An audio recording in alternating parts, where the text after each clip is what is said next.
Hey guys. Hi. Hi. Hey guys. Okay. Good afternoon. Good afternoon. Good afternoon, wherever you're joining from. It might be morning where you are, it might be afternoon, might be evening, but whatever time of the day it is, especially welcome to today's YouTube live stream. Thank you all so much for tuning in. My name is Glory Elijah. This is Frankly Speaking with Glory Elijah, and I am the girl with the T. So ignore how lopsided my cushion is. I was trying to fix it, but then I failed woefully. So just ignore it. But yeah, focus on the conversation for today. Today we will be looking at a summary of the season 2 of Young, Famous, and African. I had been talking about it for a while now. For those of you that have been following my reviews episode by episode, it's been a roller coaster ride. Yes, the show itself, I literally messed up with my emotions. And I noticed a very, very significant difference, in the cast members compared to how they were in season 1 and how they are now in season 2 of the show. And that's exactly what I will be talking about on this conversation today. I feel like I've actually overflogged the conversation of the drama, all the drama, all the shade. I mean, every episode comes with all of that. There's no episode of the show you watch that there's not one level or the other of drama in it. So I think we've talked about it already. But now let's look at the character transformation of all the cast members, the roles each of them played in this new season, how they have evolved. Did we notice any level of growth? Did we notice any level of retrogression? I hope I got that right. Yes. Did we notice anything different about the cast members?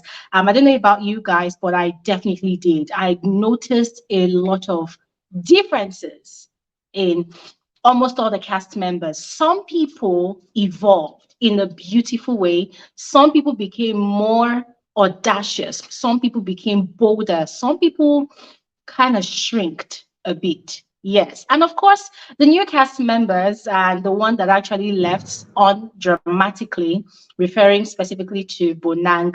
So there's a lot to talk about, guys. I know we're not much, but hey, it's fine. I just want to encourage all of you to feel free with your thoughts and expressions. As usual, I will just go ahead and spill a bit. And then I will share the link to this conversation in the description box. So if there's anything you want to say, anything you want to contribute, just feel free to click on that link and join me on stage. All right. Okay, so before we get into it, let me say hello to those of you amazing folks in the comment section. I noticed, thank you so much, Lala. Lala said the wig looks, it suits me well. Thank you so much, Lala. I had to curl my straight wig and I burnt myself in the process, but it was worth it. Thank you so much. Yeah, so special shout out to Iponeng. Iponeng has been on this live stream like 30 minutes before we started. This person has been waiting for the longest time. And I want to sincerely appreciate you for waiting it out. Thank you so much for coming through for me, Puneng. Thank you so much. May people also come out and mass for you. And then there's Erica. Erica was here as well, waiting. And then there was Yusuf. Thank you so much to all of you.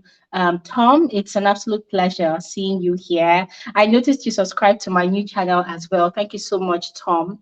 Thank you so much. And yeah, for those of you that are yet to subscribe to the new channel, we're having fun over there as well. Just as much as we're having fun on here, we're having fun over there, but in a different way.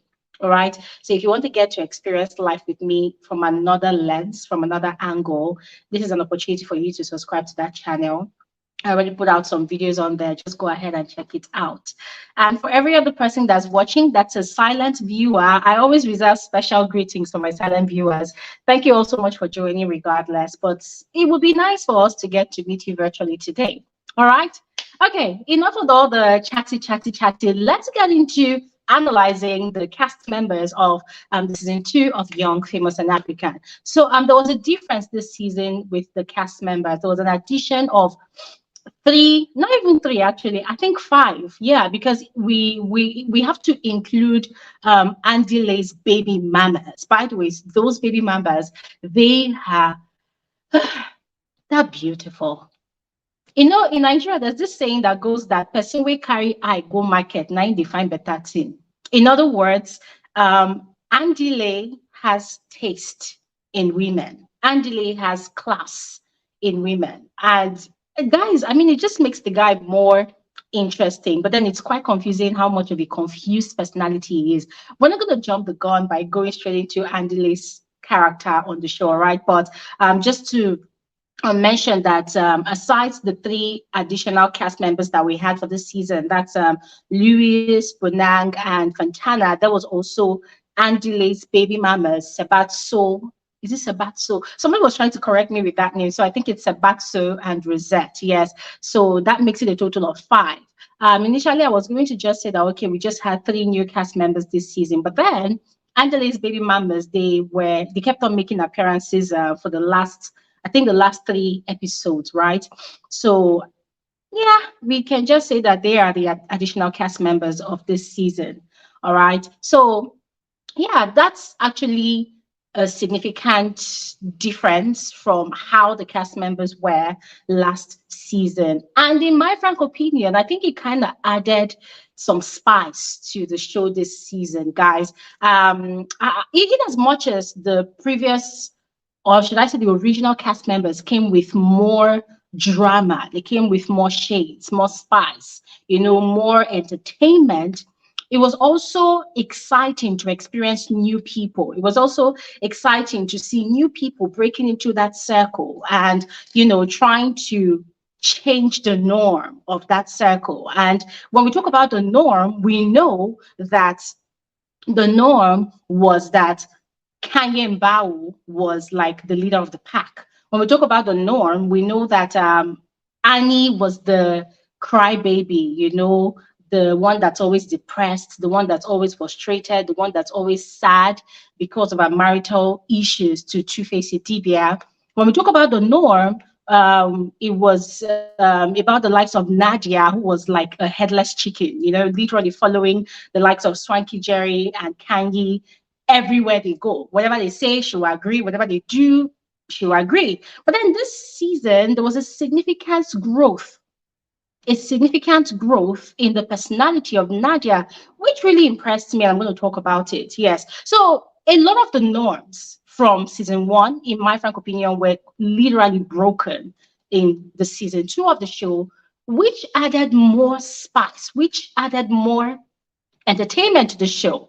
And in as much as it is a reality TV show, yes, and a lot of us could argue that, oh, the show is scripted. But I had a conversation with Arfa from the Real Housewives of Abuja, and she said something quite significant. I'm going to put out a post or maybe do a video about the conversation I had with Arfa. It was really enlightening about that show. That's just a deviation. But from my conversation with Arfa from the Real Housewives of Abuja, she said people always argue that reality TV shows are actually scripted, but it is not scripted. It is actually guided. Yes, it is guided in the sense that they are asked questions, and the way they react to those questions is what makes up how the show is edited, and it's also what sort of it partially drives the narrative of the show, which made a lot of sense to me, guys, because at the end of the day, if you think about it, these cast members, they are the ones that actually portray the actions that they portray on these shows, and they are also the ones that respond or react during their confessionals. It is not the producers. The producers only ask the questions. They provide the reactions, and then their reactions and their actions also gets to inform the sentiments that us the viewers give, the energy we give towards the show. So it's a very, very interesting circle if you think about it. Hence the reason I felt like this season actually gave a lot. The energy was unmatched. I totally loved it. Yes. I saw a lot of arguments on social media about, the show was not really portraying Africa, blah blah blah blah, young African, blah blah blah. They packed a lot of South African cast members. They did not bring other Africans from different African countries. I don't think I want to have that argument on this conversation today. Nah. But anyways, not to deviate too much, let's quickly get into analyzing the cast members one by one. And in analyzing them, we're also going to do some sort of comparative analysis, some sort of comparison about how they were in season one and how I personally perceived them in this new season. All right. And let me put this disclaimer out there. Whatever I say about the personalities of the cast members, it is based off of how they portray themselves on the show, the information they gave about themselves, and how I, as a viewer, perceive them after receiving all of that information that they put out there. All right. No personal beef, no personal anything towards these people because I don't know them from Adam. I don't know them on a personal level. I only know them because I watched them on Netflix and maybe what I see on the blogs or social media. All right. Now, all of that out of the way, let's start with Kanye. I remember that when I was doing the character and cast analysis of season one, I kept on going on and on about how much I really, really loved Kanye, Kanye Mbau. For me, she was just my favorite. Yeah, she was my favorite. I loved her audacity. I loved her strength. I loved her boldness. I loved the fact that she's always so put together. In season one, she had this issue, about raising her daughter and having her own mansion and then having another mansion beside her mansion, for her daughter. That created a lot of conversations last season. A lot of people felt like she was a bad mom. A lot of people felt like she was spoiling the daughter, and the fact that she did not really care about what people were saying, but had her own legit reasons as to why she chose that method and style of parenting for her daughter, guys. For me, it made a lot of sense because she was living with her lover. And for her daughter is a teenager now.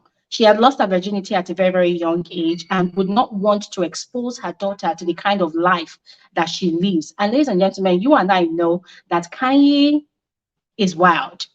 Yes, so a lot of people felt like, well, if you want to be a mother and you want to make a good impression on your daughter, on your teenage daughter, you should change your lifestyle. But for Kanye, she does not have to change anything about herself simply because she's raising a child. That was just that old school of thought. And it was also quite interesting that the daughter understood the mother. The daughter understood the mom. The daughter also embraced the kind of person she has as a mother. And the daughter, too, was also not necessarily trying to follow the example of the mother, but to also live a good life because that was what Kanye was preaching to her. That, hey, live your life, do whatever you want to do, have your own experiences. And at the end of the day, just as I learned from a very young age, you too have the liberty to learn from a very young age. So I found that to be very, very refreshing, liberating, quite out of the norm of what you would normally see in Africa, how African mothers or African parents raise their kids. For me, that was an eye opener. That was quite interesting. I don't know what's going on right there in their personal lives, but that was, part of what informed the narrative of Kanye Mbau and how she was able to bring together her friends, organize events. But in the midst of all of that, you could also tell that Kanye is one person that is very, very soft on the inside, but just to conceal all of that softness, she has this very, very hard exterior. Very, very hard iron lady. She's got herself intact. She has everything under control. Kanye literally almost always has a solution for everything. And one thing that actually intrigues me about Kanye is her way of reasoning. She's the typical definition of that one person that knows how to think outside the box. However, in the light of all of this interesting, amazing things about Kanye, one thing I also noticed about her in this new season is the fact that she kind of lost that power over the group, not over herself, but over the group.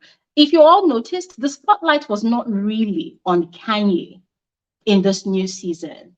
I loved the way the producers literally spread the torch, the light on all the cast members.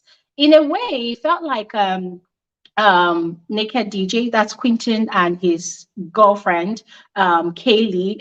Apologies to all of you South Africans, I've been calling her K-Leg. It's actually Kaylee. So apologies to all of you. Yeah. So yeah, it kind of felt like Kaylee and Quentin did not really have a lot of highlights this season. But you could tell that the producers tried their best to really show the lives and the struggles, the dramas, the good, the bad, the ugly of all the cast members. And I really loved their storytelling style for this new season. It kind of made more sense. It made more sense. I felt like there was a lot more continuity in this new season. There was a synergy in the actions of the cast members and the stories, or the narratives that was being portrayed by production. So it made a lot of sense. Now, for Kanye still, as I said, for this new season, I feel like she kind of lost her power. Yeah, that power of being the alpha female of the group and being the overall alpha, the one that gets to determine when the group meets, when how they settle their beefs and all of those things. She kind of lost that power. Why? Because most of the cast members got their power as well. In season one, it felt like most of the cast members were kind of shrinking. It felt like they were kind of holding back. I think that's it. They were more like holding back, like they did not want to show too much about how mad and crazy they could be. And then in season two, boom, all of a sudden, it was like everybody woke up one morning and decided that in this new season, I'm going to show everybody Pepe. I'm going to show everybody that, hey, beneath me is a sleeping lion. I can roar and I can bite at the same time. So it was quite interesting. And because of that bursting out of personalities this new season, it almost overshadowed and outshined Kanye's strong personality this season. That's how I see it, yes. And if you notice, for most of the arguments, most of the conversations, most of the drama that kept on popping up every episode, Kanye was kind of overshadowed. What made it pronounced that Kanye really participated in this season was really a confessionals, if we think about it. Yes, Kanye has drama, but we did not really see a lot of her drama this new season. An opportunity for her to really shine, in drama, in chaos, was that outburst from Andile at her champagne party. But she chose to stay chill, which is quite surprising for me because I was kind of expecting her to, show a bit of reaction, but she did not show any sort of reaction. For her, she was just very understanding. And that was another thing I noticed about Kanye this season. Kanye was more understanding. She became like the very, very doting mother.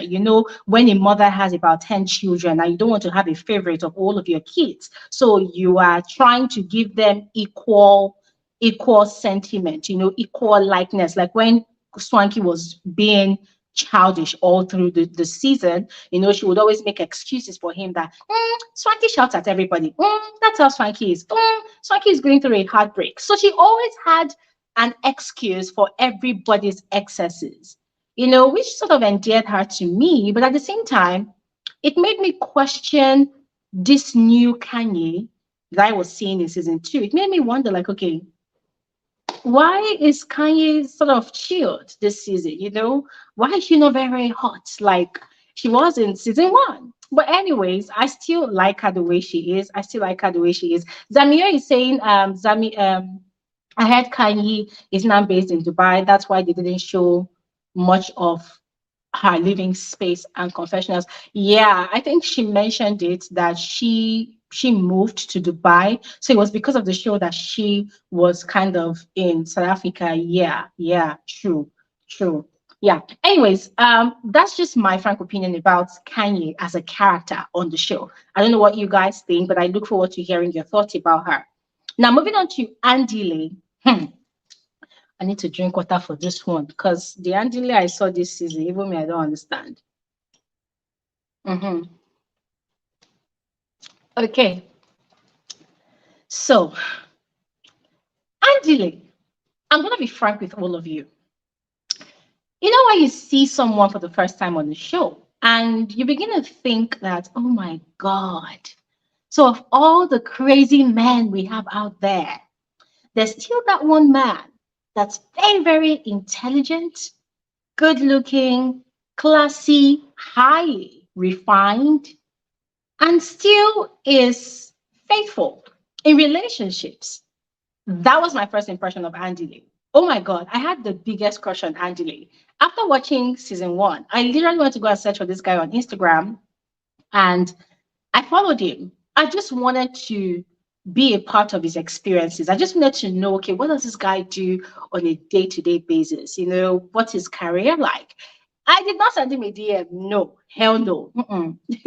But you know when you just see someone via a show and you just like the person and all of a sudden you're interested in what the person does. That was how I felt towards Andy Lee. And I still feel that way about Andy Lee, no doubt. But woof, Andile, I realized, has a dusty closet. Yes, when I say dusty closet, this guy has too many cobwebs in his closet. The cobwebs, of course, refers to the complexity and the confusion. I don't know, the complexity and the complication of his relationship with his baby mamas. So when Angela's first baby mama was introduced, I don't know which one was first introduced. I think it was Sabato. Yeah. When Sabato was introduced, guys, I almost gagged. I was looking at this woman like, what? Somebody can be this beautiful, only Sabato. Skin, face, structure, hair, only one person. Sabato looked like an angel. Like, she's so beautiful, stunning. I mean, she's a vision to behold. I mean, as a female, imagine me feeling this way at just the sight of Sabato. Then imagine what guys would think. Heads will literally turn when Sabato walks into a room. I'm very certain of that. And then Rosette was introduced, and guys, I almost fainted. I'm like, what the hell do men want?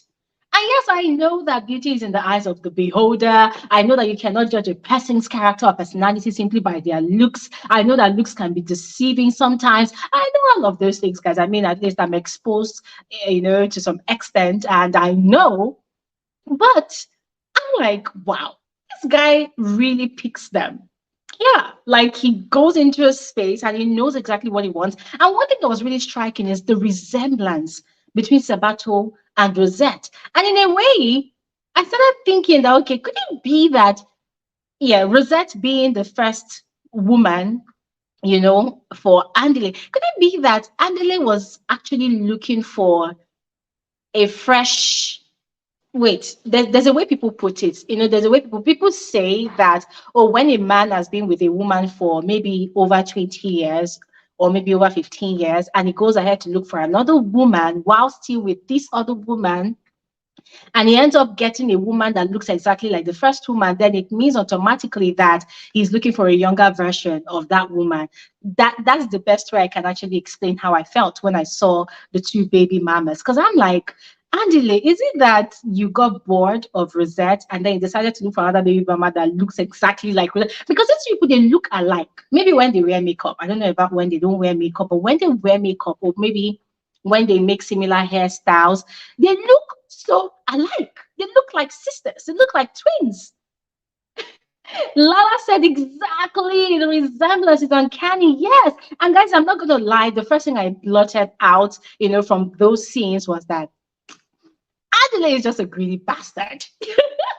Yes, I just feel like Andile was just so greedy because come on, if Andile did not hook up with Sabato after hooking up with Rosette, I'm sure that there's another man that actually really deserves Sabato out there. But now she's caught up in this mix, of being Andile's second baby mama, has two kids for him, and then the guy, and the part that really pissed me off was Andile going on and on about how he and Sabato has this connection, they can't keep their hands off each other.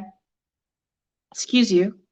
But then when you see Andile with Rosette, you will know definitely that this guy really wants to smash Rosette again and again and again and again and again and again and again.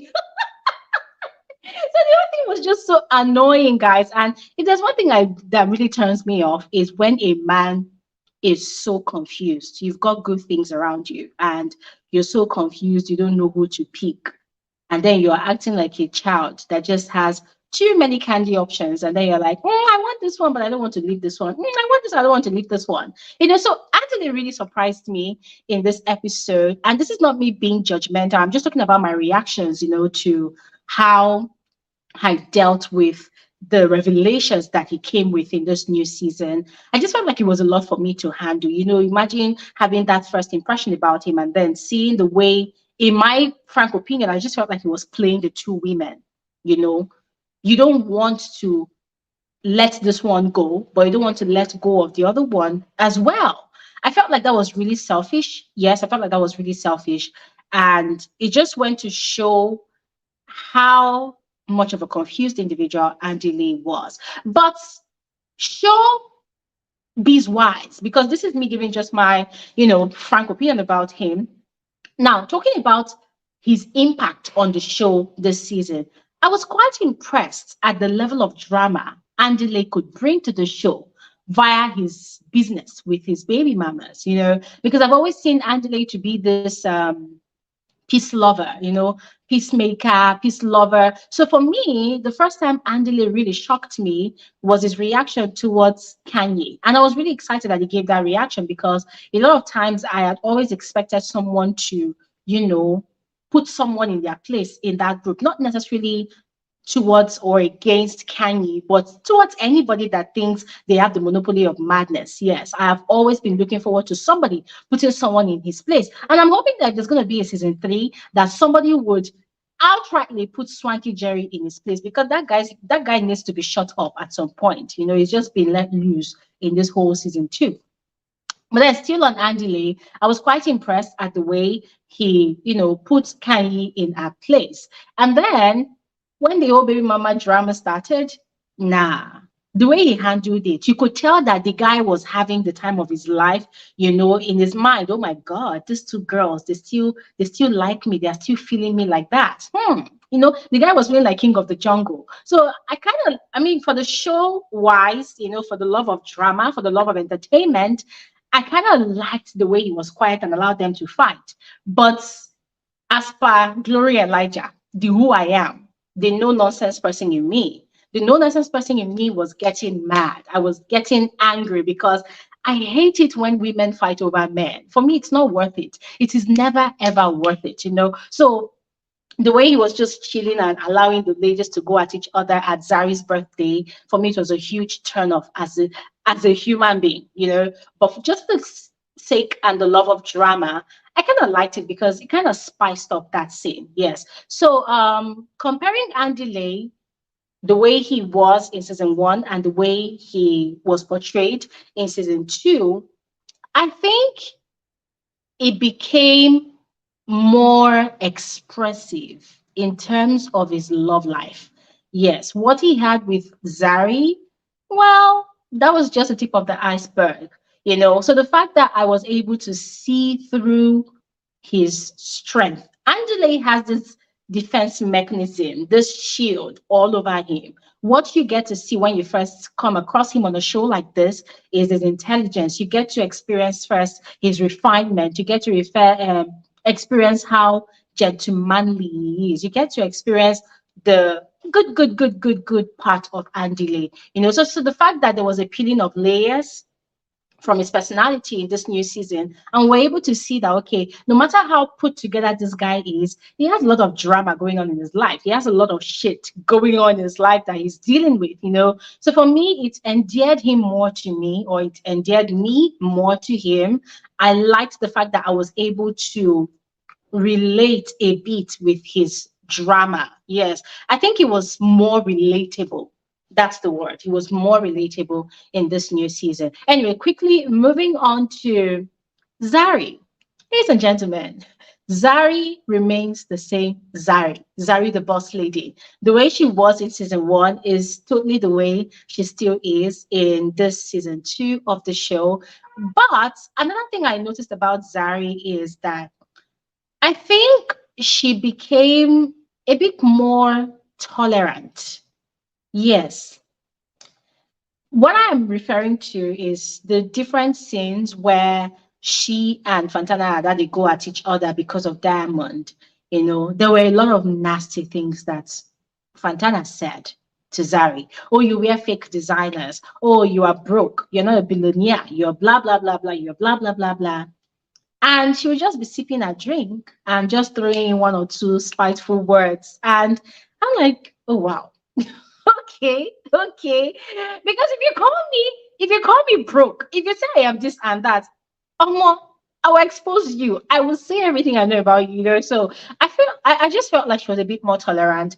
Also of Diamond. I explained that on the video I reviewed yesterday. That's the last episode I reviewed yesterday. Please check it out.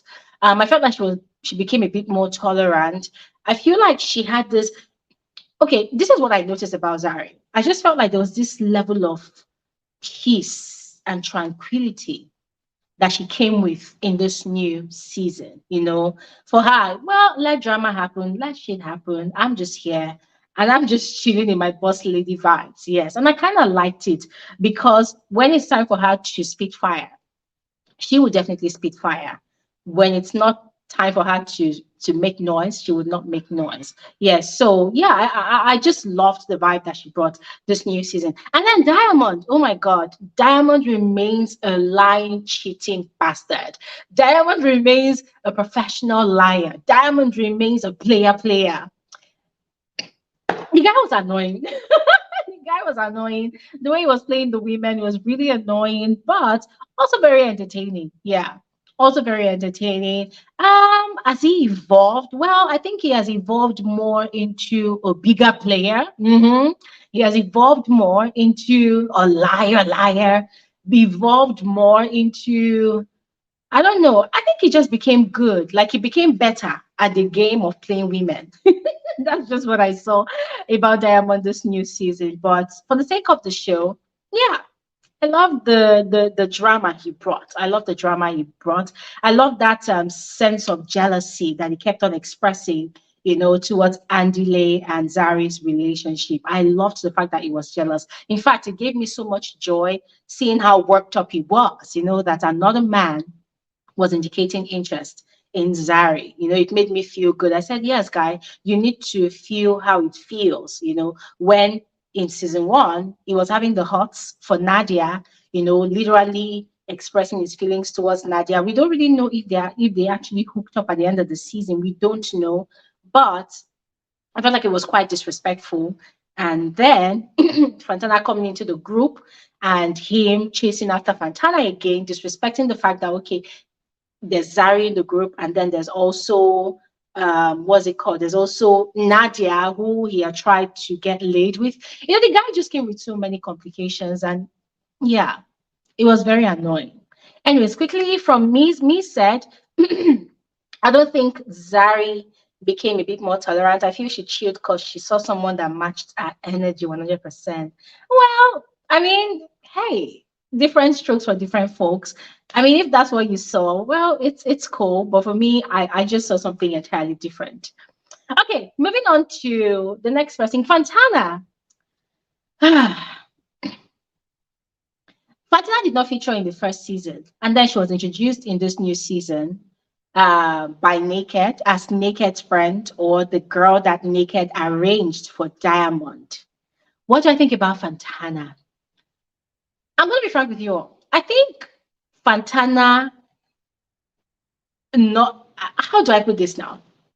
You know, because of the way she would shout, the way she and Zari had their back and forth, you know, all that, um, the drama, the fight, the altercation, people would see her as a strong character. But frankly, I do not see her as a strong character. I actually saw her as a weak character. Yes. Her sense of comprehension was so weak. Her sense of communication was so weak. Guys, it was very, very appalling when things will happen. And Fantana exhibited the lack of the ability to think for herself. She exhibited the lack of strength to make decisions for herself.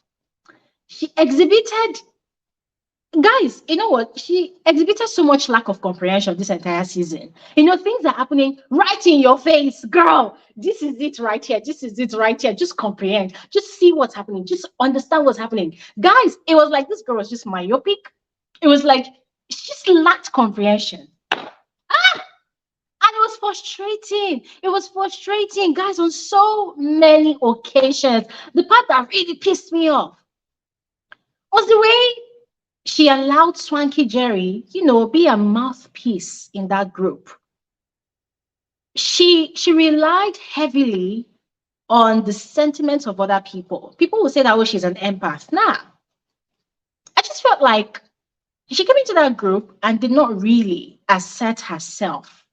Although she did assert herself when it came to the case of Zari and Diamond.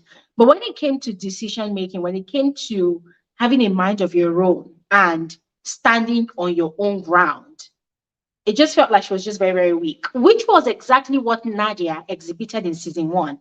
In season one, this character, to some extent, the character of lacking your own self will, that was exactly what Nadia exhibited in season one. But then in season two, Nadia evolved. I could see the growth. Nadia became her own mouthpiece. Although from the first few episodes, it felt like she was still, following Kanye up and down. But then as the season progressed, you could see that she started speaking for herself. She started making valid contributions to conversations. Contributions that actually made sense. She started standing her own ground. Did not allow, if I even had an altercation with Swanky, normally Nadia would just chill and allow Swanky, to go all crazy. But the fact that she was able to stand up to Swanky and say, no, you don't shut people up when they are trying to express themselves. This is in regards to Louis now. I was really impressed, So Fantana just came and like one empty barrel, guys, Fantana was just very exhausting. But I loved the drama that she brought, and I loved the fact that she was able to match up to, what's his name now, Diamond's energy and Zari's energy, and yeah, what else?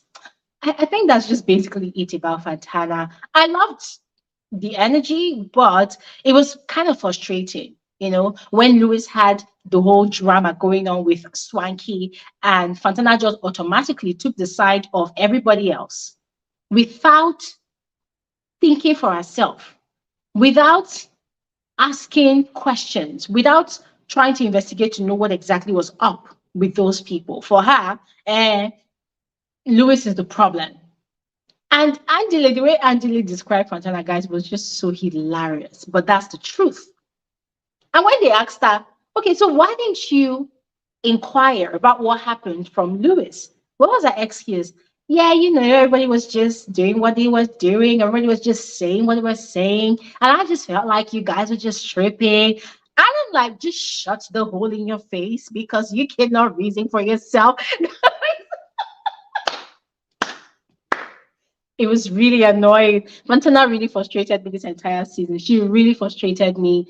And the final episode of the season, where she went to meet Diamond when he was about to fly out of SA to Paris to go on tour. And she was smiling and giggling and feeling like she had actually won a trophy. Oh my God. That was so annoying. She was so excited. Like, I'm like, girl, you didn't win a trophy. You won a public dick. You won a public toilet. This guy is going to go on tour and he's going to definitely smash anything that is available to be smashed.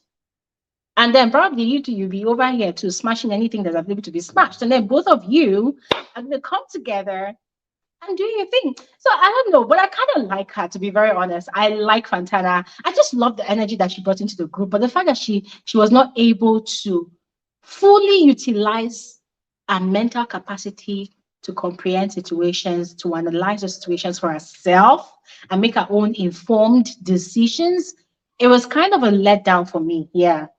I like it when women are able to stand for themselves and do what they want to do not relying heavily on the opinion of others. I like when women show strength. For me, I just felt like the kind of strength that she exuded was the strength to fight other than understanding situations. Yeah. Anyways, quickly moving on to Nadia. I already spoke briefly about Nadia. For me, I just loved the new Nadia in this season. Nadia looked like she went on a retreat, an empowerment retreat, and she came back, became a spokesperson for her own self. She became her own first advocate. I loved the fact that when things happened, when she saw injustice, marginalization playing out in front of her, she was always very quick to shut it down. She stood up for people like Lewis. I really admired the strength in her. I loved the fact that she was able to put Swanky in his place without ending the relationship between herself and Swanky. I loved the way she was able to handle conflict in this entire season. So for me, Nadia came with a lot of character growth, yes, compared to season one. Season one, my verdict of Nadia was that she was just a weak character. She did not have a mind of her own. She was like Kanye's pawn. Anything Kanye told her about anybody, she would totally agree. And you could see and tell, during her confessionals that she could not really answer questions from her own informed decision. She always had to rely on what's it called? She always had to rely on the likes of Kanye, But in season two, you could see that okay, this person came prepared. She was not ready to be bullied. She was not ready to be. She was not ready for anybody to make her shrink. Instead, she stood tall and she was looking fabulous. Yes. So Nadia really did it for me this new season. And then there was Swanky. I don't know if I should talk about Swanky now or later. No, let me just get it over with. I've said a lot about Swanky, on all my reviews, guys. There's an entire playlist of all my reviews of this season of the show on my channel. Just go ahead and check it out.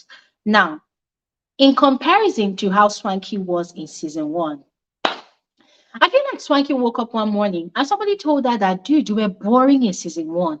Dude, for you to trend, dude, for you to stand out as one of the hottest and biggest cast members of this new season, you have to be petty. You have to be dramatic. You have to go crazy. And Swanky looked up, looked down, looked left, looked right, looked within, and decided that that is the best way to be all of that and more. And then, boom, season two, we saw the crazy of the craziest of the craziest of Swanky. Guys, let me just tell you my raw sentiments, how I felt every time I'm watching a particular episode and Swanky is acting up. I feel I just get irritated. And sometimes I unconsciously want to use a remote or maybe my slippers, anything around me. I just want to throw it through my TV screen. But then I remember that, hey, Glory, at the end of the day, you smash your TV and Swanky will still be Swanky wherever he is. That was how annoying Swanky was this entire season. And frankly speaking, it felt like most of the drama that Swanky was displaying this entire season, it was not scripted, but it was guided. It was aimed at getting attention. It was aimed at getting the cameras to focus on him. And he got the attention he was looking for. And that's the part where I give him a lot of kudos because it went to show that Swanky really understood what would drive traffic for him in a show like this. So I must give it to him. I must give it to him. One thing people don't understand is that for reality TV shows like Young Famous in Africa that has the style, the pattern of Young Famous in Africa, like most of these real housewife shows, yeah, toxicity sells. In as much as viewers like me get to analyze the show the way I analyze the show, deep down within, there are viewers that considers Swanky's character as entertaining. And there are viewers that consider the characters or personalities of people like Kaylee as boring. Why? Because she's not overly dramatic. Why? Because she's very, very soft spoken. But you see the likes of Swanky.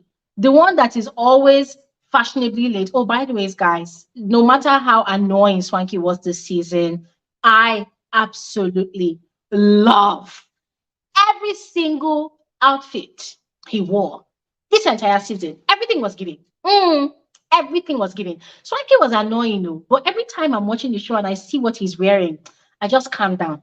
The guy indeed is a stylist. He knows how to work things together and it works for him at the end of the day. I loved it. You see, that is work. That is nonsense work that he'll be working like he's scratching his head. I love it. I love the way he works. His entrances, all of it, they always give. They always give. So Swanky brought an entirely different kind of flavor for this new season. Whether we like it or yes, he brought a different kind of flavor. He brought a different kind of spice. I loved it. For every new season, I'm already anticipating. I'm wondering, okay, what has Swanky decided to pull off for this new episode? So I'm always looking forward to one stupid thing or one annoying thing that he has done. And you see, that's another thing about reality TV shows, right? There needs to be something that keeps people coming back. And I think Swanky actually brought it this season. And in a way, I'm going to be honest, guys, if Swanky was not giving what he was giving this season, I would have been disappointed. Yes, because if you think about it, there are shows like this Young Famous and African on Netflix that always has this androgynous person, that always has a cross dresser or maybe an LGBTQ plus person, giving this kind of drama. So I kind of knew that even though Swanky was kind of chilled in season one, at some point in time, he would have to step up his game. Yeah. That at some point in time, he would have to be overly dramatic to complete the cast list. And that was exactly what he gave. Yes. And I felt really bad for him, with regards to the issue he had with Annie. But the reality is that those two people, they deserve each other because both of them meted out the same kind of toxicity to each other. So yeah, we're going to have to wait for season 3 to see if this their reconciliation is for real or not. But for me, I saw a lot of growth in Swanky. And when I say growth from the chilled Swanky in season 1 to the kind of toxic Swanky in season 2. His toxicity kept people talking about the show ever since the release of the show on Netflix. Yes. And his fashion sense, I think it also evolved. Yeah. And people will say that that's how Swanky typically dresses, but I think it became more intentional. I just loved everything he was wearing for this new season. Yes. So that's about that for Swanky. Swanky might come back worse in season 3. He might come back calmer in season 3. But I have a strong feeling that there's no going back for Swanky because this new personality that he portrayed in the whole of season 2, it kept people talking about the show. So I feel like people might want to see more of what he's going to offer because his toxicity kind of thrived on the beef, the feud that existed between him and Annie. So now that that feud has been resolved in season 2, the question is, who is he going to channel that energy towards in season 3? There was also Lewis that he had beef with, right? But then he ended up, sorry guys, yeah. But then he ended up resolving the beef he had with Lewis in season 2. So you could tell that Swanky's toxicity in this entire season thrived heavily on the beef he had with people. So the question is, if at all there's going to be a new season, is it going to have to make more drama with more people, to use the beef as a crutch to give us more toxicity in season 3? That's a question. I don't know what you all think, but I would love to hear your thoughts about that. Now, Annie, I'm going to be frank with all of you. I think I'm actually sick and tired of seeing Annie on the show. If for any reason, I would like to see the likes of Toke Makinwa in another season of Young Famous in Africa. And this is a very, very strong recommendation for me. If the producers wants to give us something entirely fresh and different from new Nigerian cast members, please, can they bring somebody like Toke Makiwa or somebody like Bobrisky? Bobrisky will definitely match up to Swanky's energy. Both of them, they come with different kinds of spice, right? And it will be very, very fun because now what we see on Young Famous in African is Annie comes with a lot of pigeon, aside all the drama from her marriage about always playing the victim, about always crying and complaining about people, blah, blah, blah. I would love to see a Bobrisky. Bobrisky is highly dramatic. And this is a message to the production team. If people are looking for traffic, if people are looking for diversity, if people are looking for inclusivity, which is what most of these shows on Netflix are after this time, yeah, trust me, get the likes of Bobrisky and you will get traffic.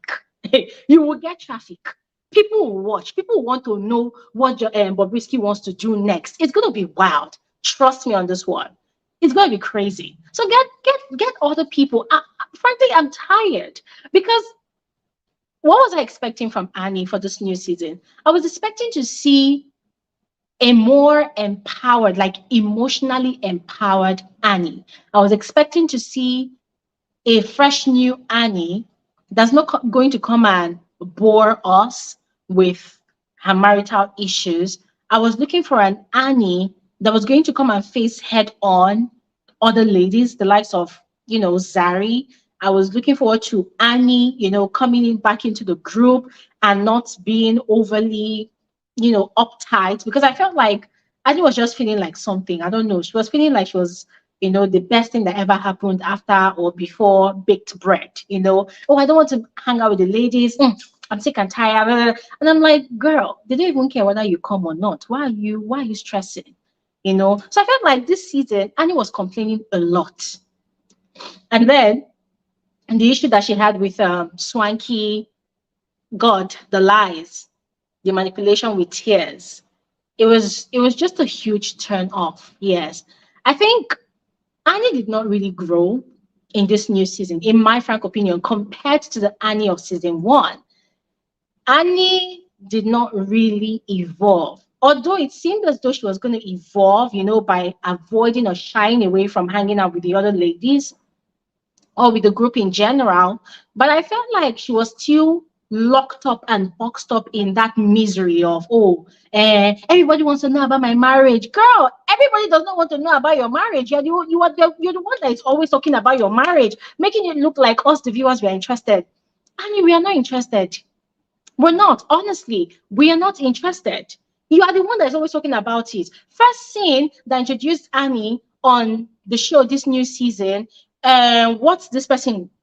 Kanye met up with her. They were having conversations. And the next thing we are hearing is, oh, my marriage to Two-Face. Eh, people always want to know. Girl, we don't always want to know. Oh my God. So, frankly speaking, I felt like Annie was boring this entire season. Yes. And when I say boring, I'm not talking about the drama, I'm not talking about the fights. I got bored hearing the same old complaints. I got bored hearing the same old marital issues. Like we're over and done with it. We're over and done with it. It's exhausting now. Yeah. Anyways, quickly moving on to Two-Face. Well, nothing much to say about Two-Face. Same old, making, short appearances in his confessionals. He breezes in, breezes out, and that's that. So nothing new, nothing serious. However, I really loved the way he put Swanky in his place. That response to Swanky's inquiries about, oh, I and your wife were having issues. Don't you value our relationship? Blah, blah, blah, blah. I just loved the way he handled that conversation. For me, that was just perfect. Coming from Two-Face, that was perfect. Now, Naked DJ. Compared to season one, I totally loved the silent dramas he was bringing, the instigation. That guy was instigating a lot of things. If not for him, there wouldn't have been a Zari, Diamond, and Fantana situation.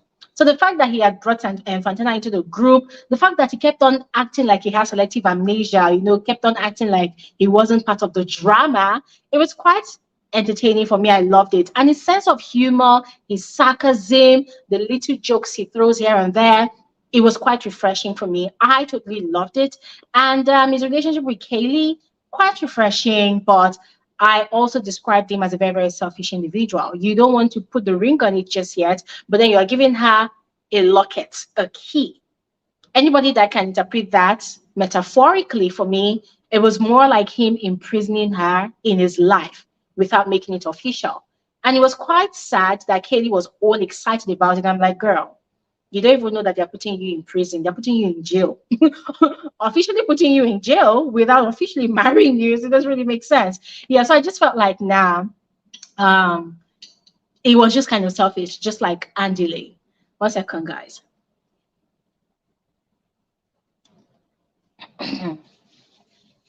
Okay. And let me just go through some of your comments. Joe Boy, thank you so much for that, for your rating. Says your analysis is a top notch, girl. I like it. Thank you so much. And I said, Mommy of Lagos will be hot, hot. I mean, trust me, put Bobrisky on a reality TV show like Young Famous and African. That show will be explosive. If it's PG you want, he will give it to you. You see the way some of the cast members from time to time they speak South African language, right? Bobrisky will bring a bit of Yoruba and Pidgin, and it's going to make sense. Guys, I just feel like the producers should consider that. And TL said, Annie thinks she's too good for anything just because she's married. Annie's boring, guys. I'm sorry. I'm just saying, based on what I saw on the show, Annie is boring. And yeah, just like you rightly said, she feels like she's too good for anything. Girl, if you are too good for anything, then you should not be on the show. You should take a break. Yes. Anyways, quickly moving on to Kaylee. I think it's high time Kaylee started vocalizing more. I feel like it's high time she started giving more spice. She does not necessarily have to be loud like Fantana. She does not necessarily have to be like anybody else. I mean, she can continue being herself, but when drama is happening, when shit is happening, and she's just like, the only thing she's giving to us on the show this season, or was giving to us on the show this season, was facial expressions. And sometimes I like the facial expressions, but other times it's annoying because I'm thinking, Katie, can you just open your mouth and say something? You're not gonna die. Say something. Vocalize. Like, come on, girl. You can do it. You can do it. Yeah, yeah, yeah, yeah. That's it. Open your mouth. Guys, sometimes I feel like just opening her mouth and let her say what is on her mind. Because from all of those facial expressions, from her body language, when there's drama going on, you can tell that she has a lot to say. But sometimes she comes across as a coward, like she doesn't want to step on toes. Yeah, I think that's more like it. It's like she doesn't really want to step on toes. So instead of her to open her mouth and talk, say what's on your mind, she will wait till her confessionals, and then that's where she's going to go and talk. I mean, guys, it really pains me that these people are not doing reunion every season. It would have made a lot of sense if they did a reunion after this season 2, so that people are going to call each other out for all the things they said during confessionals. Because at the end of the day, somebody is going to definitely call out Kaylee so that she will talk. Because if the show continues like this without a reunion, then trust me, Kay is going to get away with most of her reactions during her confessionals. Her reactions are not bad, but I feel like if she's more expressive in the face of drama, then it's going to save her a lot of explanations to do when the reunion happens. That is, if they're going to have a reunion. So I love Kaylee as an individual, but I feel like there was no growth this new season. I feel like she did not really change. She did not really evolve. The way she was in season 1, that's the same way that she carried herself to season 2. And I'm tempted to say that it's getting boring, but that's the frank opinion. That's the frank truth. I feel like she's getting boring, and something needs to be done about it. Not for her to leave the show, of course, but she needs to work on that. Yeah. And then Lewis. Woof! I said a lot about Lewis on all of my reviews, but if I were to add anything to it, I think Lewis was sort of like a breath of fresh air this new season. His story was really sad, but then it was really an eye opener of the cruelty of the world, the cruelty of doctrines in religion. Yes, in religious practices. It was really an eye opener. I felt sad hearing his story.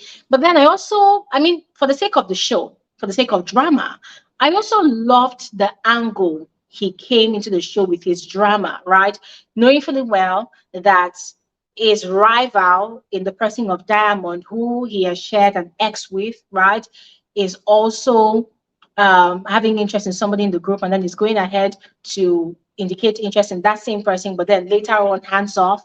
And then there was also Zari was talking about investigating or researching about surrogacy and surrogacy. I kind of liked all of that angle, but then I can't really judge his personality that much because this is his first appearance on the show. If he had appeared in season one, then I would be able to do a comparison, but I can't really give an accurate comparison because there's nothing to compare him with. All right. But I'm really looking forward to seeing more of him on the show. If there's going to be a season three, I definitely want to see him come back. Yes. And I want to see him become more audacious when he comes back. No more, they're attacking you, attacking you, and you're like this. And then your confessionals are telling us, I don't like fighting. Dude, you can use your words. Fighting does not have to be physical. Fighting can be mental. Fighting can be vocal. You can use your words. If the likes of Swanky is going at you and saying, you are fake, you are this, 99 personalities, dude, open your mouth, look at Swanky and tell Swanky, Swanky, you look like a giraffe. And we will have a good laugh. And nobody dies at the end of the day. So I really look forward to seeing a brand new Lewis in a new season, that's more vocal, more expressive, not just in the confessionals. And don't get me wrong, guys, I love his confessionals. The guy is smart. I love the way he analyzes situations and people during his confessionals. But I would love to see more of that reaction in real time when they're having their drama going on. And then last but not the least, Bonang.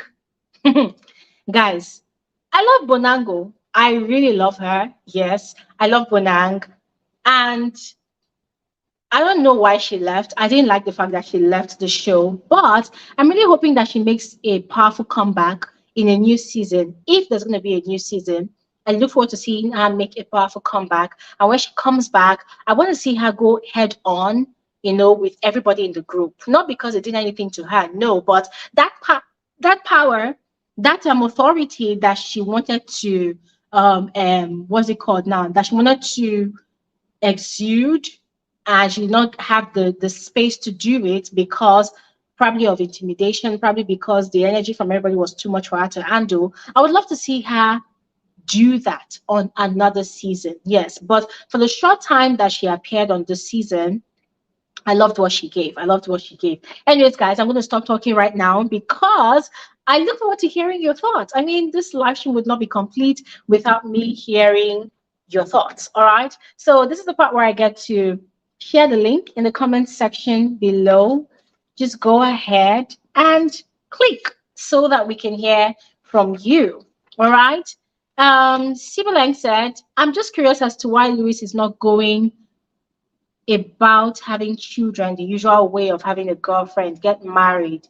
Well, the same thing I was wondering about. I mean, a lot of people don't want to be single parents, but there we have Louis wanting to be a single parent. That's when you know that this world is really messed up. Like, when you think that you have a rational way of thinking, there are some people that believe that their own way of thinking is more rational than every other person's way of reasoning. So it beats me, and I would never understand. Okay, so we have Queen Omo here. Hi. Hello, love. How are you? I'm okay. I've missed you. I'm glad you're here.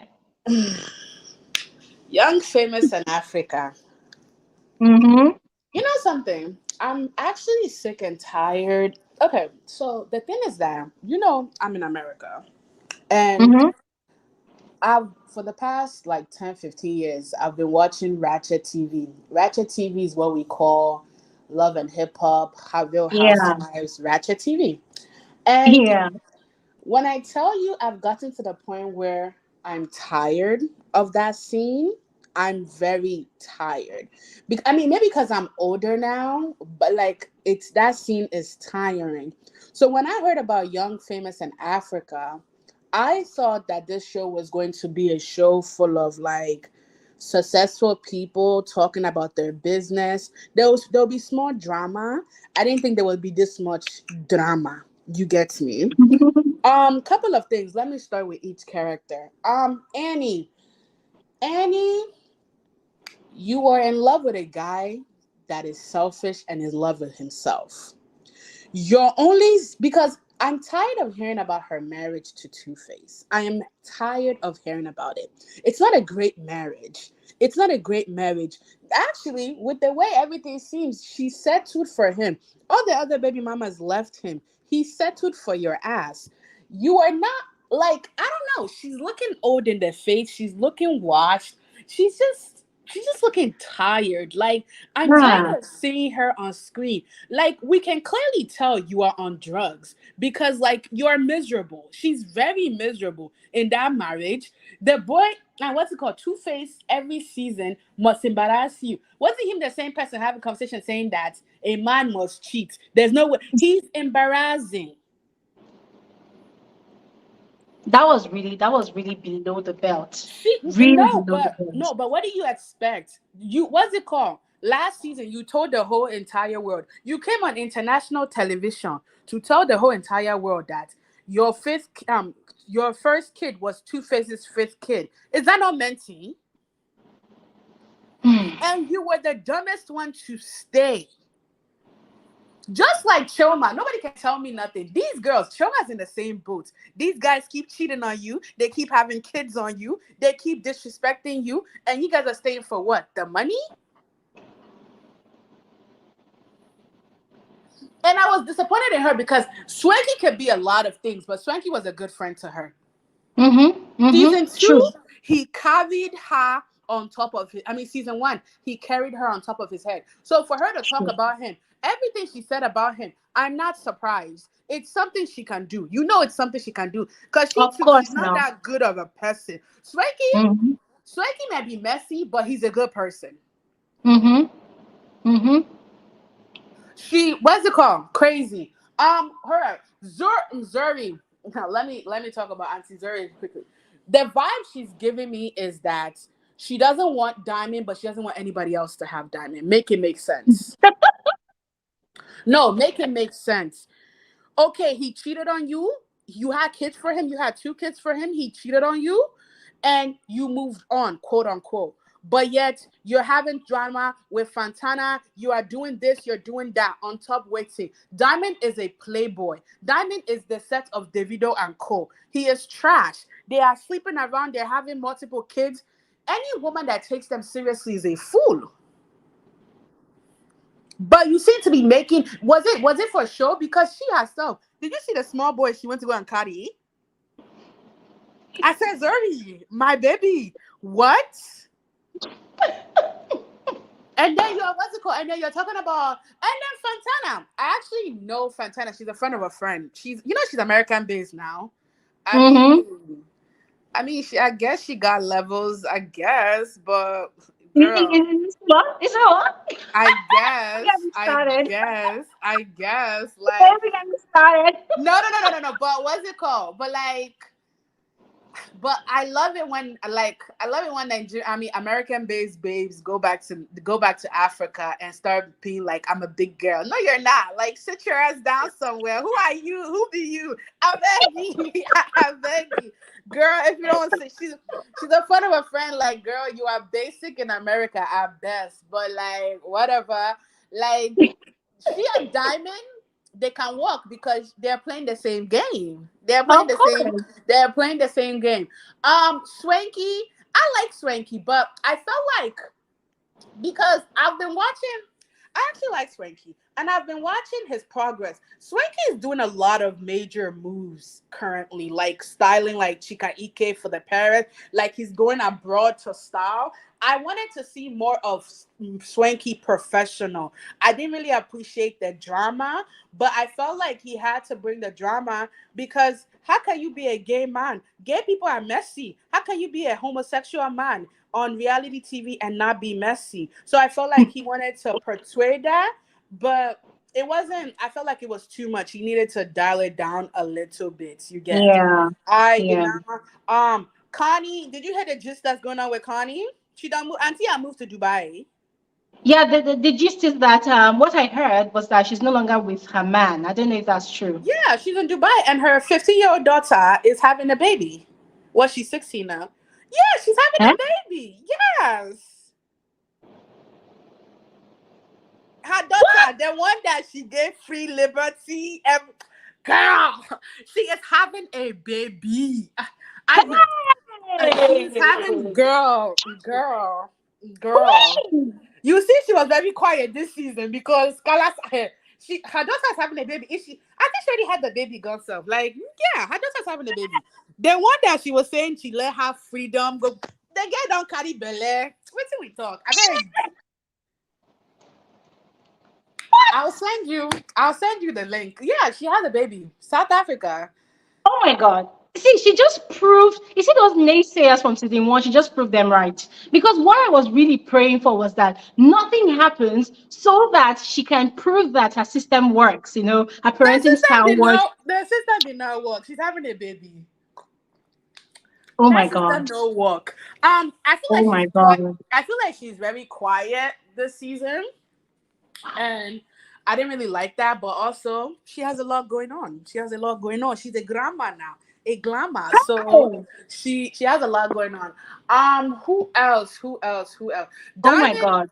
Diamond is trash. He doesn't hide it. He's trash. He will always be trash. What's it called? I feel like there's nothing to expect from Diamond. I actually like Diamond. I think he's funny. I feel like the pathological lying of men, Diamond be displaying it like they lies. I That said, guy is a bastard liar. but you know what? This is all the guys. Who else? Who else? Who else? Um, Naked. I feel like Naked is very selfish, like you said. Naked. Like I don't think he plan on marry that girl. He not gonna marry that girl. He's not going to marry her. But I keep telling girls though, when you're pressed for a ring, that's what you get because this guy has been showing you that he is trash, but you don't want to believe him. So I Queen, do you know guess what's really annoying? They will now meet somebody else, and in just a short time, they'll marry that person of because course, they'll now say, "Oh, now they are ready." yeah, yeah, So that's what it is. they've used you to do preparation. Use it to do preparation.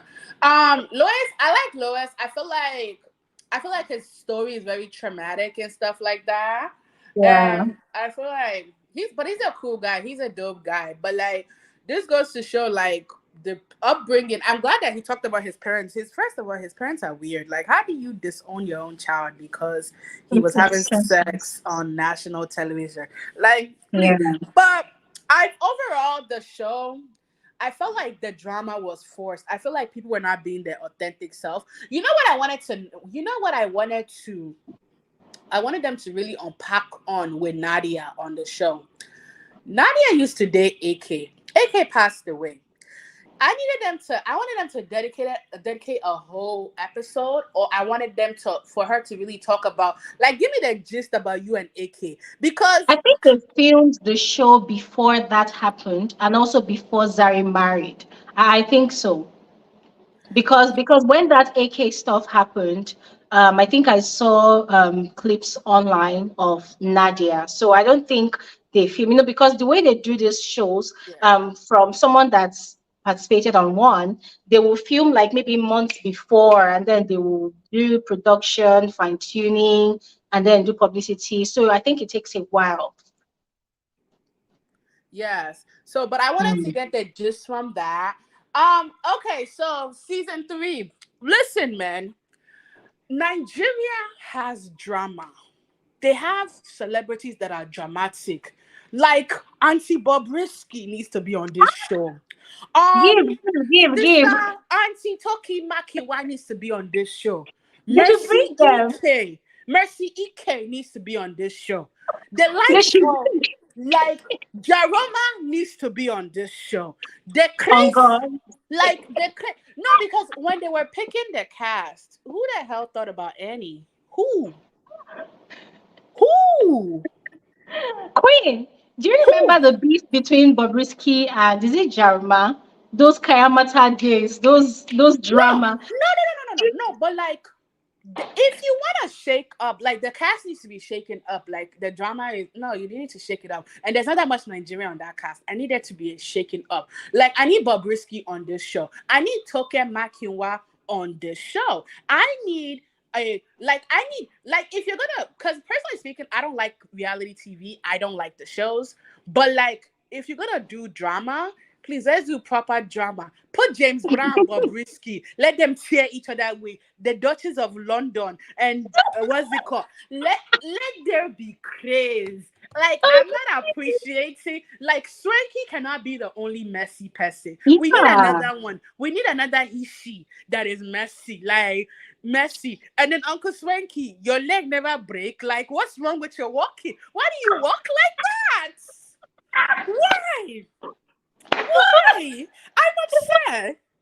I love it though. I love it. No, but he be walking like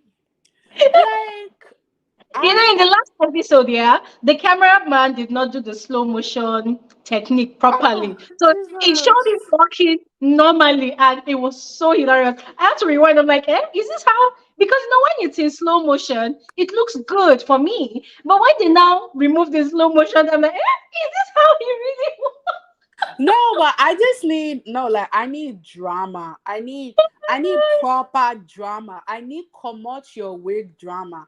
I need Bobrisky. No, if they don't give me anybody, give Bobrisky the contract respectfully. He's a mess for everybody.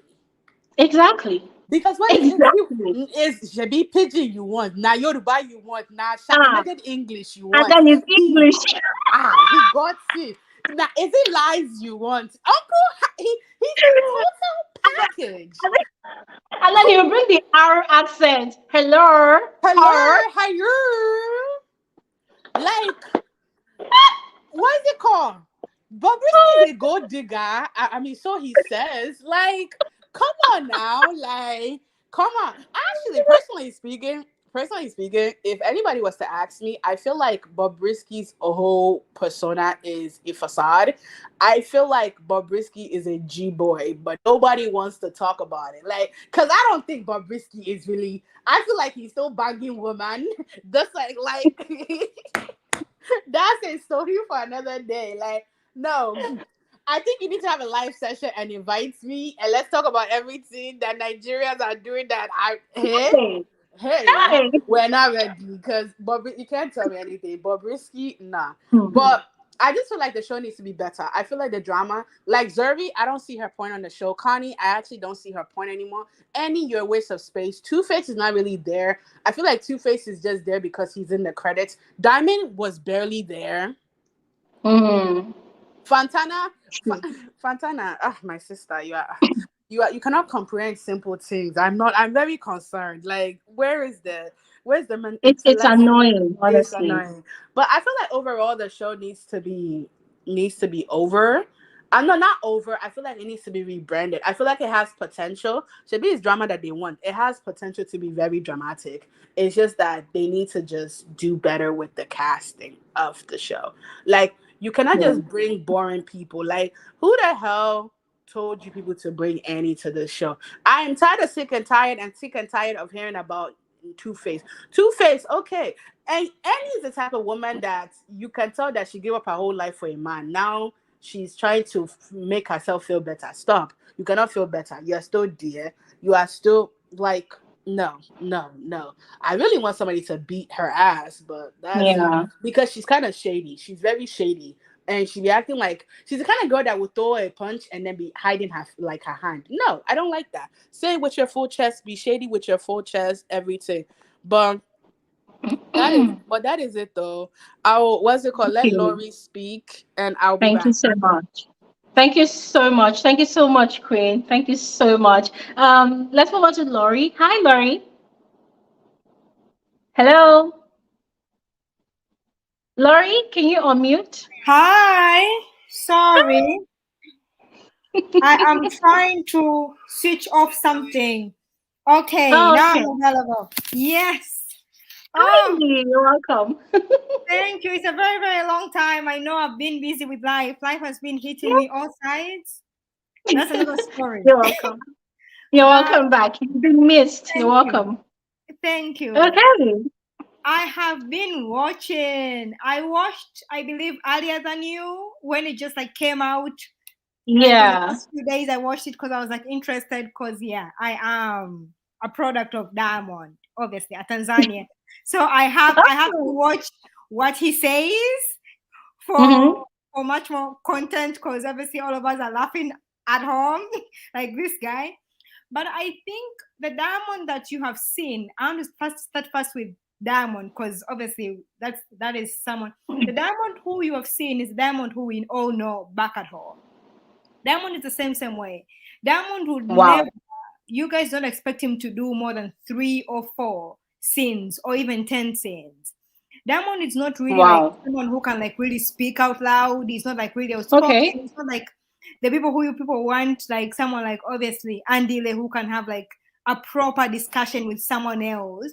That is not Diamond. Diamond is from like those guys who say they have really gone from like the road to like the grass being greener. So he Mm. learned the whole thing, having money and all that. So he's not like really someone who can like have that proper discussion that the way you're expecting him. So I think Yeah. all of us like in a way expect him to be that way. And that one is a player because he really has money right now. He has not gone with money. So right now having money, Zari was cheated. It was a whole scandal back at home. Zari was cheated, and Zari found Oh. that he was cheated on by Diamond through different earrings on Hmm. on a own table from their own house. So that shows that like in a sense the type of man who Diamond is. Like Diamond is a serial cheater. We all know that. And the Wow. girl who actually was with him while still on this show, at one point there was like some sort of drama after it, like obviously coming out, but now they are back together again. So Diamond is a smooth talker. Yes, he is. Wow. He is. So I don't think if what you expect of Diamond, the people are expecting him to, I don't know, be in more scenes and stuff like that. He does not want people to see that other side of him because that is not the side that he really wants to show. He wants to show that he's up and running, up front, and he's only going to be on a certain scene and then he will leave. That's why I think he hates it being a big deal of people having like a proper discussion. You saw him escape way easily when they had a Hmm. whole discussion. He's like, I'm not ready to speak about this because he does not speak about his action. He's not used to being obviously accountable for anything. So that is Diamond. Yes. And do I want Diamond on the next scenes? I want the whole franchise to rethink about. I think for the first season, we were happy because it was different, because it was new. But right Hmm. now you're already running. Run the right race. Like you're calling each other Exactly. young, rich, and Africans, and we don't see Africa in any part of it. Africa is not Hmm. South Africa. Africa is broad. I agree with this guy who actually still also analyzed and said it's really, really, really redundant to have a show calling itself African and not seeing part of Africa. Like, Hmm. obviously, Annie should not, even though Annie is in the show, I don't want her to still be in the show, but Annie should not be in South Africa while filming. I want Annie to be at the comfort of our home while filming. We want to see the Annie of daily to day. That Annie has a whole movie production. No one knows about it because she's always there. We don't see her working. We don't see her projects. We don't know why she's rich. Then why are you saying that you're actually rich if I can't see why you're rich? Obviously, yes, Diamond has a whole enterprise of radios and TVs, but no one knows Hmm. because it's only showing me the part of Yeah. Diamond being a cheater. Go back at Yeah. home, let them shoot at the comfort of their homes for us to see why they are young, rich, and African. Africa is Yeah. not South Africa, according to me. So that is the wrong platform that I think they have done.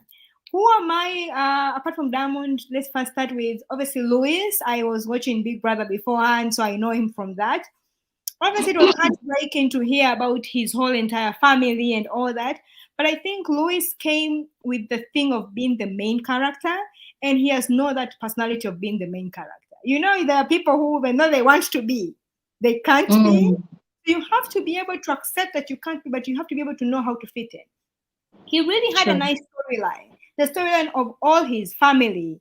It happens to every African family. When you go to any obviously reality show and do something way beyond their moral compass, people talk about you in churches. It's a huge storyline. A storyline it was meant to be dug very deep, explain the whole scenario, but he spoke about it very at a very minimum. And the whole time it was obviously, yeah, Kanye and the whole propaganda of wanting a kid and stuff like that. I think it took away his real story. His story was so huge. It could have helped so many people who their family actually threw them out for different purposes, whether it's early pregnancy, not following the right way. It's a huge thing in Africa. African is a real Mm. still moral compass whole continent. How Mm. you dress, how you actually worship God is also a problem. Your whole entire sexuality is also a problem.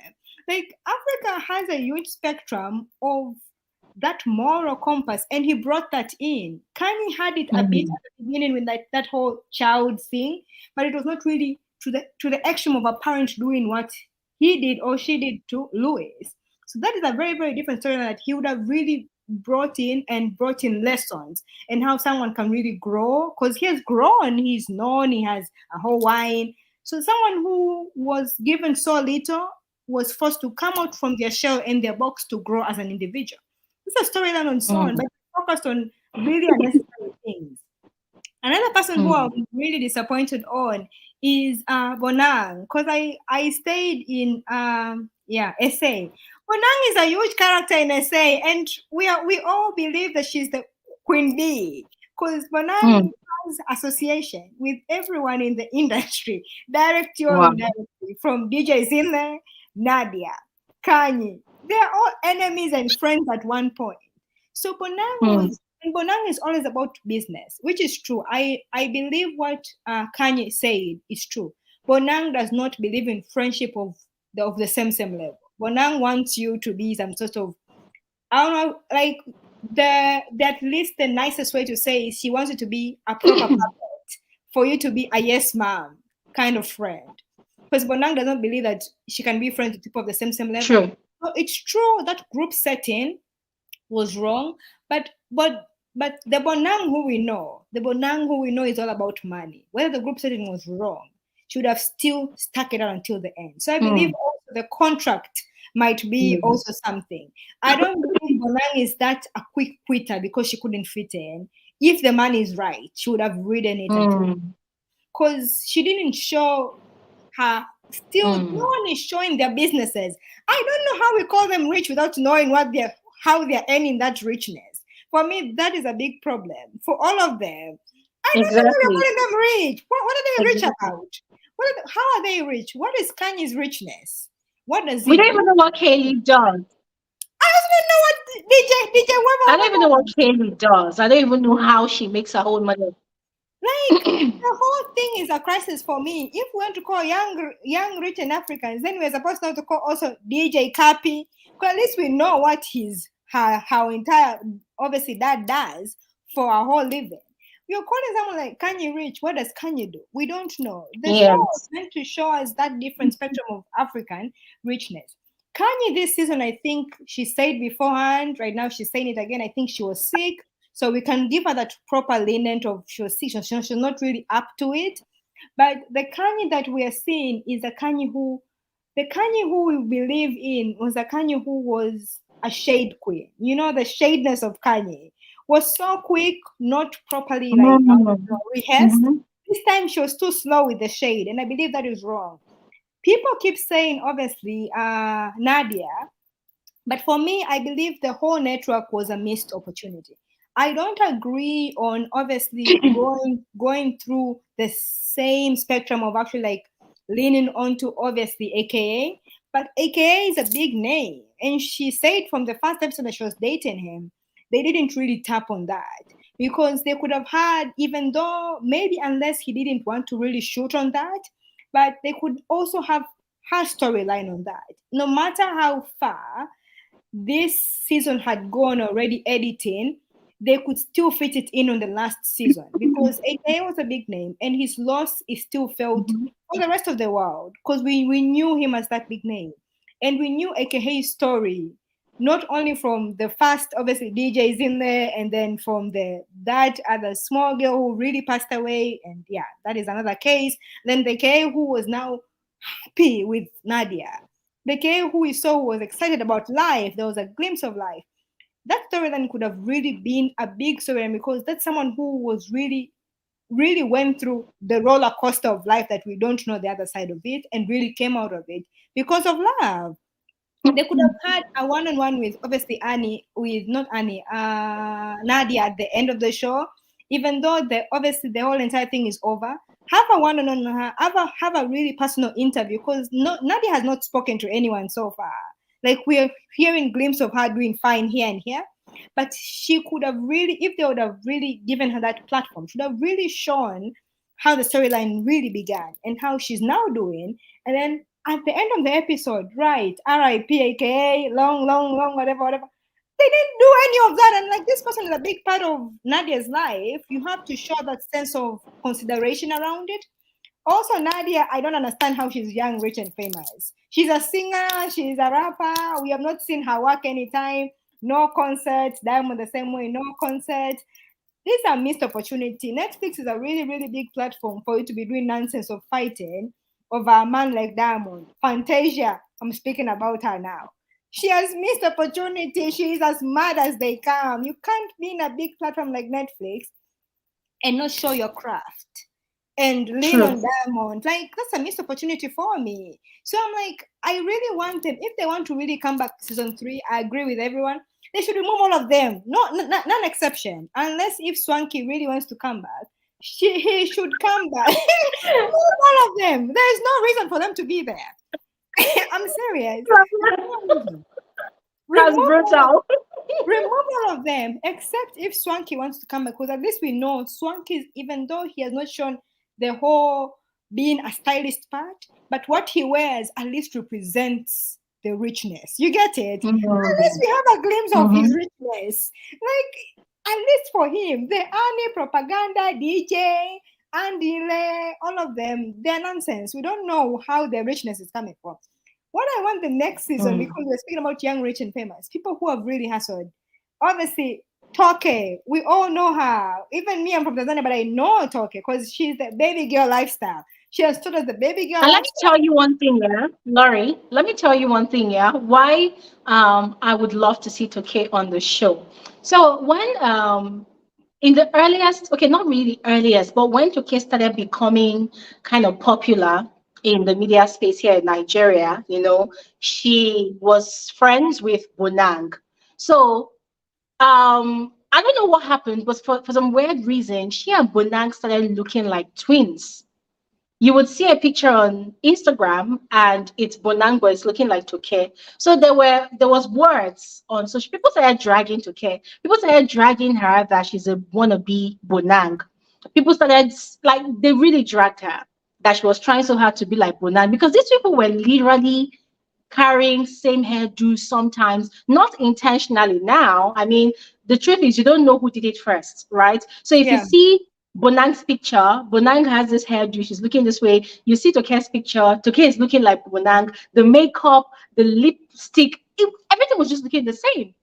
So it would be quite interesting to have, and both of them, they're actually good friends as at then, you see their social media videos, they would do videos together, they would take pictures together. So they had this cool relationship. They give each other shout outs. So it would be very interesting to have like someone that matches up to Bonang's energy in a way from Nigeria, you yes, know, to be on the yes. show like that. So we have a Queen B representing South Africa, and then we have a Queen TM No, representing sorry, not a Nigeria. queen. Baby Yeah. girl. baby girl Exactly. See lifestyle. how both of them will thrive in the same That was space. right. Will But they continue being yeah, friends, or will one of them want to I be the actually want alpha? I want that duo, and I want also surprisingly DJ Zinle and Peltosi. I want that duo also to enter because we know if we call them young, rich, and famous, we know why they are rich. We know the empire that really DJ has really been trying from before, the earrings, the necklaces, the sunglasses. We can identify why the richness is there. We can be inspired. Pearl, the same way from the gene, we see the richness, so we can identify. People like those. Bob Risky, I also wanted that just for the ginger, if really Swanky is coming back, because Yeah. this is the thing about it.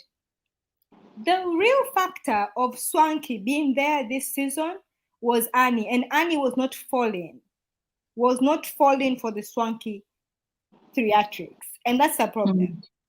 Annie carried season one. We can say what we say about her, but she carried season one because we didn't know from Annie's perspective of how she feels about all these marriages and kids coming into her marriage. But So now we've known But and now we we're have free. known. But now the We're done. storyline is now becoming stale. If you continue Clear. telling us this, because the first season, everyone rallied with her, and we believe that, okay, she was young when she entered into this.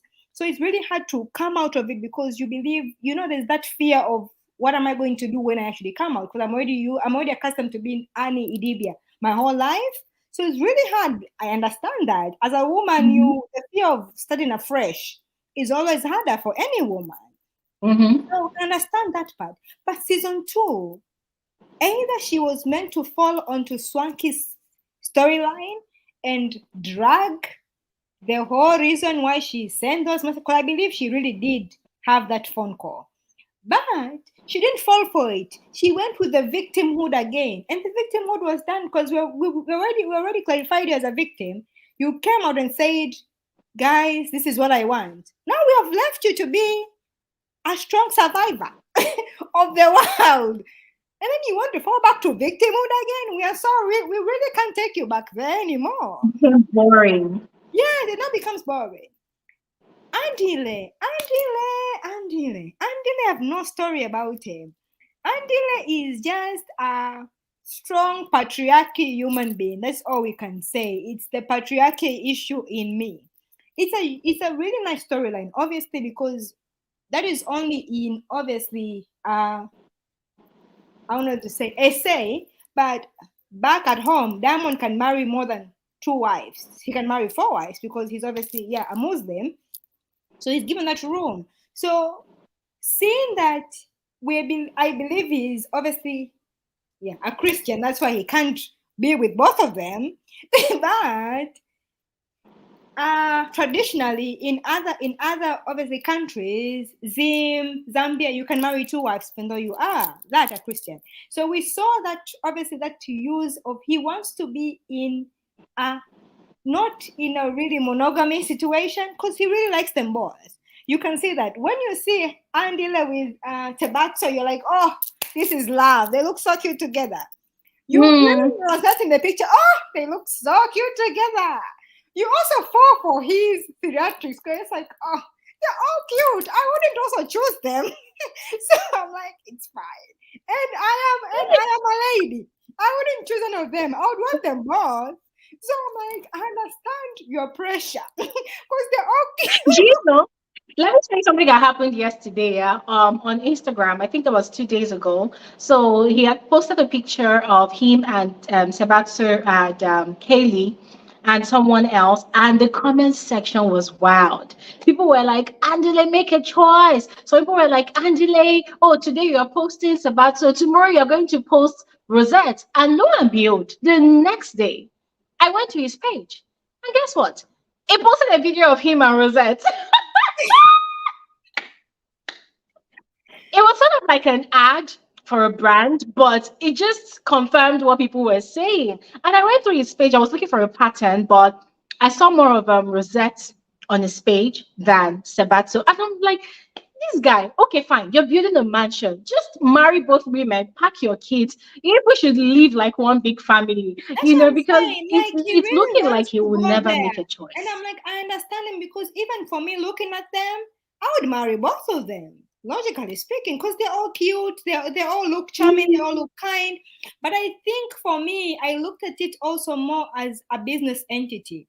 I believe Tabato wants to be in a reality show. So that was her way in. I think we'll Mm, be seeing her either in real housewife of something, whether it's obviously a Cape Town, Durban, or something like that. Because those enterprises are also really coming up. Like, yeah, SA is now really a whole real housewife. We're like now just increasing cities. Durban, Cape mm, Town, Johannesburg. So I think she might also enter that, because she already has now a proper way to enter into that discussion. I don't know if the yeah. other woman will also enter, but if they are clever, any production company that will have, obviously one of them will take the other one, because already that is already a profound storyline of them being haters. So that for And me, it looked like Rosette. It looked like Rosette was already more popular than Sabato, because I yeah, had gone through their profiles on Instagram, and Rosette was already out there as a model, mm-hmm. as an influencer and An all. influencer, yeah, And Sabato looks like this show is actually what even pushed her out. So yes. she's just coming up. True, Yeah. true. So I believe Mm, for me that is what I think she was there for, and she was there to broaden that aspect of her entering into the house of Real Housewife enterprise, for her to have a proper mm, negotiation, because mm, you just really can't come up and say, I have kids with this person, but do you have a name? And now she has a name. So I think that was her way for exactly. her to enter inside. The missed opportunity is, yeah, Fantasia is the same issue. I don't know what she really came to the show to do. I have no idea, because if it was her music, we didn't hear any of her tracks, we didn't hear her rapping, we didn't hear her singing. We just saw her proper technique of kissing someone. Yeah, tongue by tongue. That is all we saw, and I hope she's proud of herself for embarrassing her her whole Eating the entire mouth. family. Eating the mouth. It's in the mouth scene that she is going to be remembered by the whole entire time Mm, she missed opportunity. DJ Naked, I think these are people who you call them extras in any movie. But now this movie, we don't need extras. Extras are already people who are really behind the whole scene. Cameraman, those are the extras where. Now if you're in the show as a cast member and you're also an extra, then it means you're not meant for this show. They don't have storyline from exactly. before. Even this time when the producer was still really pushing about the marriage conversation, it was still not a storyline. Because at the end of the day, I think DJ Naked's real character is brought out by only one person, Kanye. Kanye brings out his character. He brings out the fun side.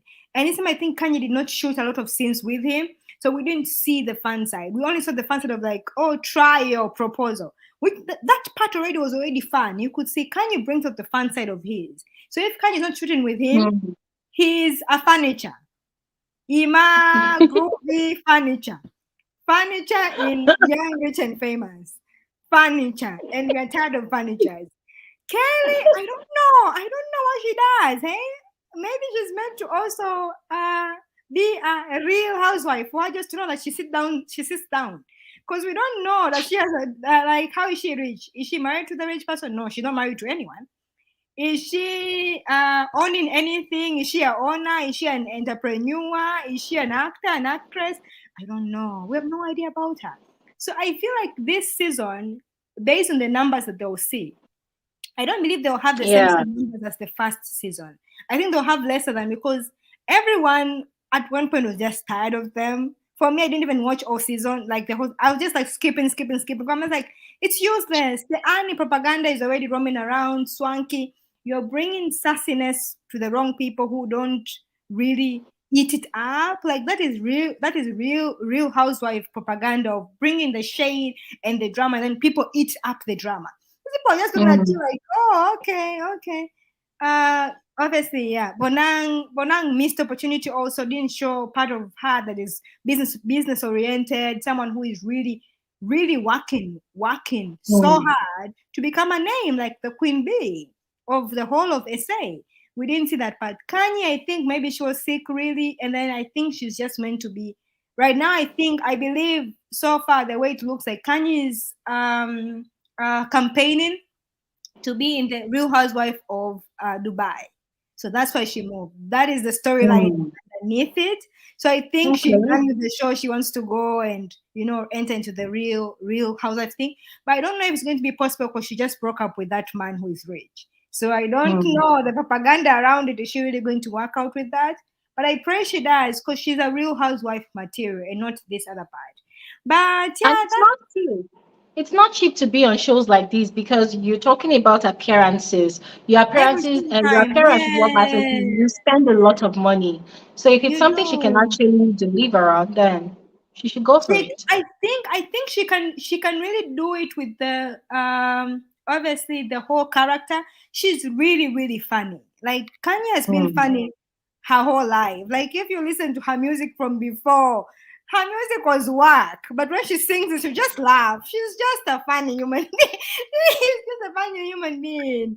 A Magwinya, like she's Okay. just funny. So I think that is how Thank you it's going. so much, Laurie. Thank you very Thank you much. so much, And Laurie. This is I'm quite glad you I'm refreshing. glad you really enjoyed the whole of obviously yeah Gambia. Please, we are rocking it. You are better than most of us who travel far away but not visit African countries. So you are really making us want to really keep ourselves out there and really travel Thank indoors in you. Africa. So please don't miss out on a Kenyan trip, Tanzanian trip. They're always fun. So come. Yeah, definitely. Definitely. I'm trying to expand on that, and by God's grace, everything will work out. You will. Thank you. Bye. Thank you so much, Laurie. Bye. Okay, that was quite insightful. We have Latricia here. Hi. Hi, Latricia. Latricia, you have to unmute. Hi, hi, Larry. Hi. How are Um, you? You're welcome.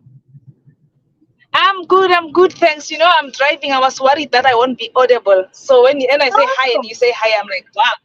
At least I'm. nah, you are loud and clear. Yes. Very loud. I like it. I like it. You're welcome. How are you? Okay. Thanks. I'm good. Thanks, my sister. And how's you? I'm okay. I'm okay. So, what are your thoughts about the cast members of Young, Famous, and African? Because that's what we're talking about today. We're sort of doing like a comparison to how they were in season one and how they are now. Do you like how they are now compared to before? Did you notice any growth? Did you notice any spiciness in their personalities? What's your take? You know what, Dori, let me start by saying, okay, the season one, and as you're asking, as compared to this season now, the season one, actually, I was disappointed because the moment you hear a young Africa, actually, the moment you hear the word Africa, there's a certain, okay, for me, there's a certain expectation that I have. I want to see some Africanness and everything. You see that, yes, very rich, I agree, but then I was hoping to see something that speaks to Africa, something that identifies Africa. Much as they are famous, I agree, they are rich, although we don't know how rich they became, and I thought it will come as a show that will be an inspiration of some sort. No? But the Mm. reason why I came in even now is to say I'm impressed of Kanye now, the Kanye of now. No? I loved her even before, although here and there I didn't understand how she was doing things. But the now Kanye that I appreciate is that she is before the show she really showed us in South Africa. I don't know if you got to see that, but it's a South African show where she owned up to her young Kanye and the now Kanye and said the things that how I did things before and how I got to be rich and all that before, and I was public and open about it. It's not something that I'm proud of. I wish I could tell somebody could have told me what I'm going to tell a girl child now. You see, so I appreciated that, and I was hoping that this time maybe it will also show up. But understanding that she also mentioned that she was a bit off and all that, I thought we are going to see that, and I also expected to see something about AKA. Even if it's not something big, because there is investigations and all that, but I expected to see something of that sort. And Bonang, I'm talking about people that I know about. Let me put it that way, because then I am sure. I had an expectation, for example, from Bonang, something like to tell us about her businesses and all that, how she is making money, how she is making it in South Africa. There was a time where she was the #1 paid radio presenter, yes. Oh yeah, radio presenter. Yes, something like that. So I expected things like that, so that she can tell us her background, where she comes from. Now it's not only for South Africa, for the whole of Africa and everyone else who is also watching, but most importantly for the African girls. So it is those things that I expected, but we are not getting really. We are actually getting the drama that was off for me. We are getting the drama other than getting, yes, the drama together with where do we come from as Africans? How do we get here as African girls? And what is it that we came across that was a challenge that if we can turn back the hands of time, we would correct, so that another child or another African child will be able to know that, you know what, in order for me to get there, even Andile, he didn't give me his best, the things that I know of him that I expected maybe to see on the thing. But also we can't really blame them holistically, because there is a production team that is in charge, maybe that is directing and maybe that is editing or that is advising, let me put it that way. You see, but I honestly expected some vibes from them. Yes, for other characters, I can't really say much because I don't really know how deep they go. Okay, Nadia, we also know her, and to me, I think she is a successful somebody. She's been through it all and all that, and I'm proud of her because now she's pulling up and all that. We are seeing her, and for that I appreciate her. This is not a good year for her. It takes long to heal. I know it, I understand it, but then I'm proud of her because she picked up her socks, and yes, she's still in pain, but she's this woman that if I have to describe her, I will say she is she knew how to live with the pain and continue in life. So, but for me, this second season, maybe because I was off from the first season.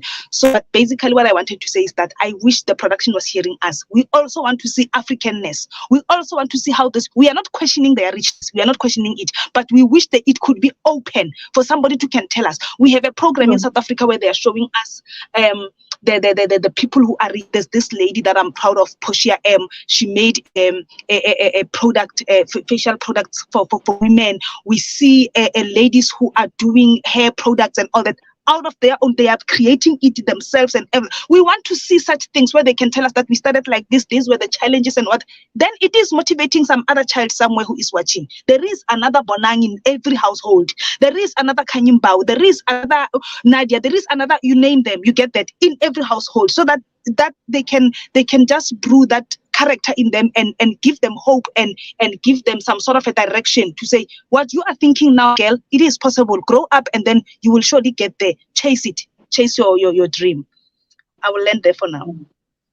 Thank you so much, Latricia. Thank you so much. That was really apt.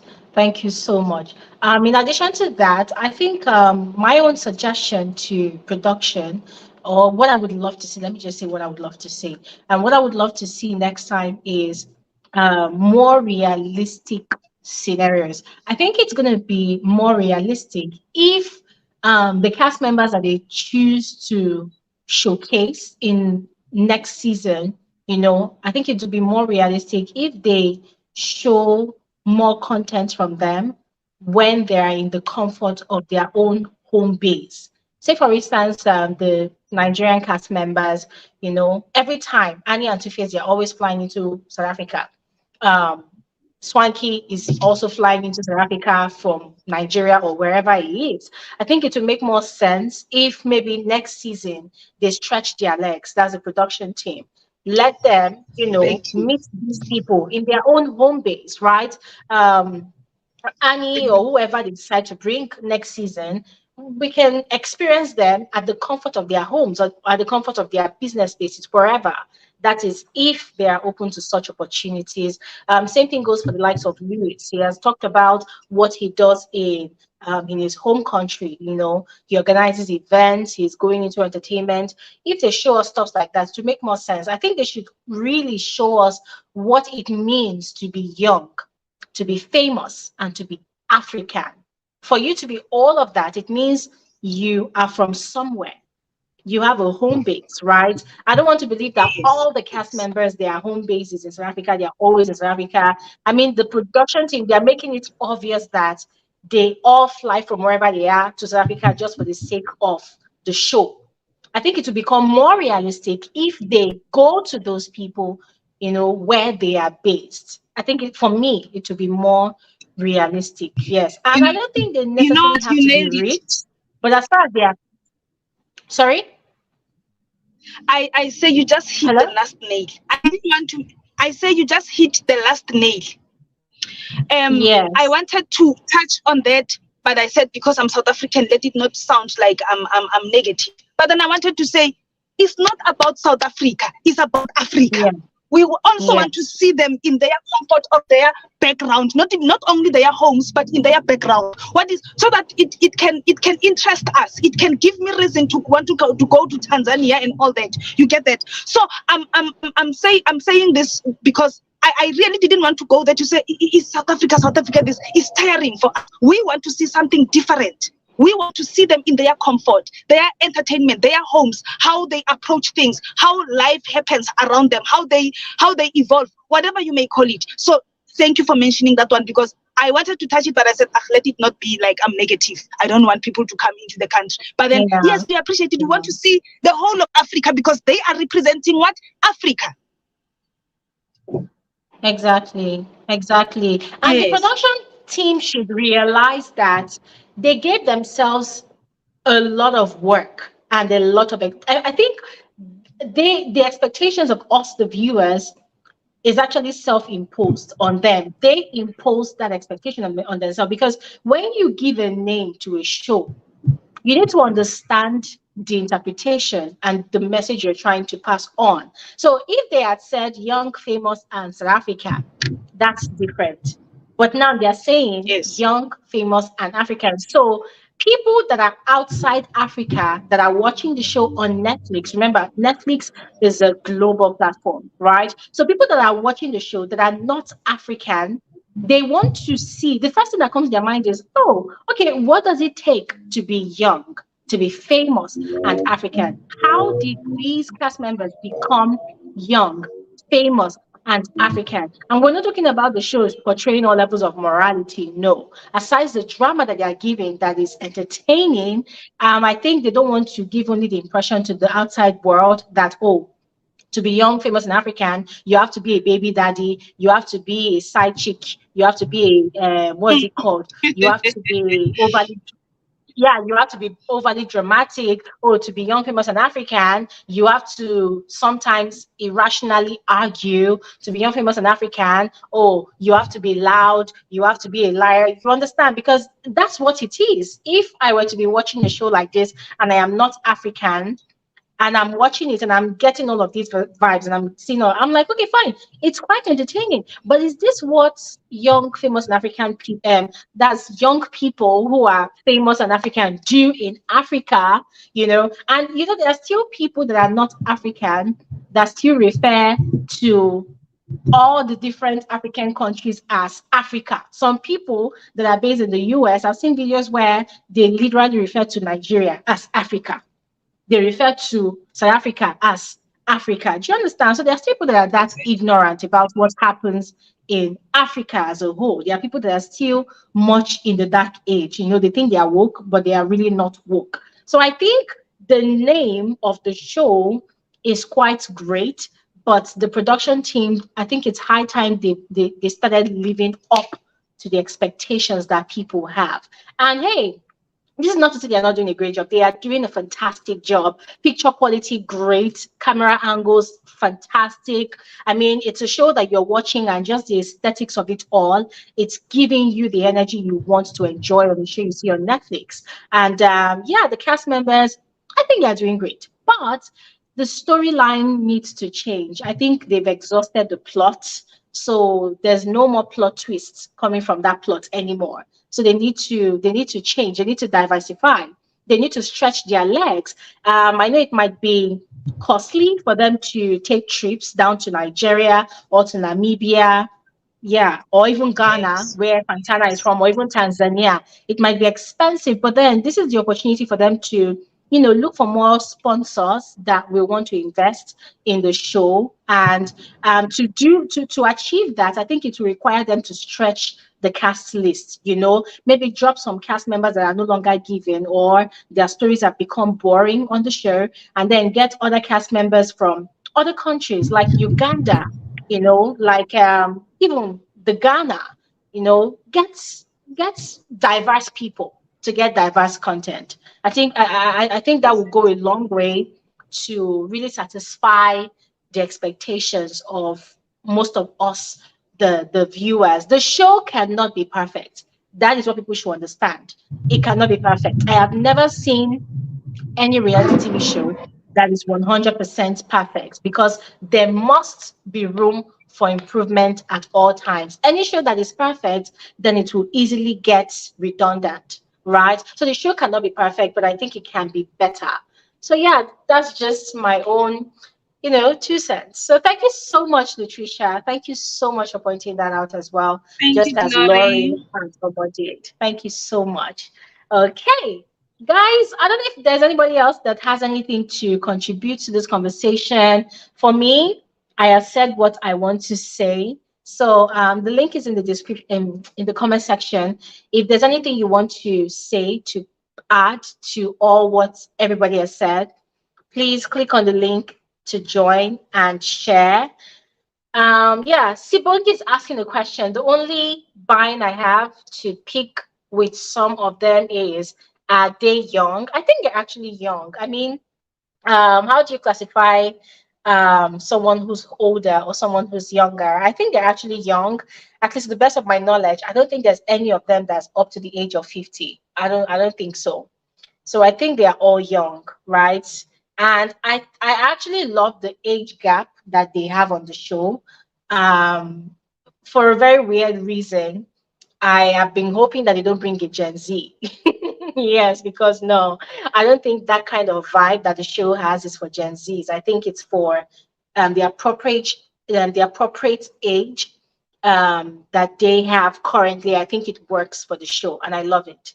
So I think they're actually young. To answer your question, Sibong, I think they're young.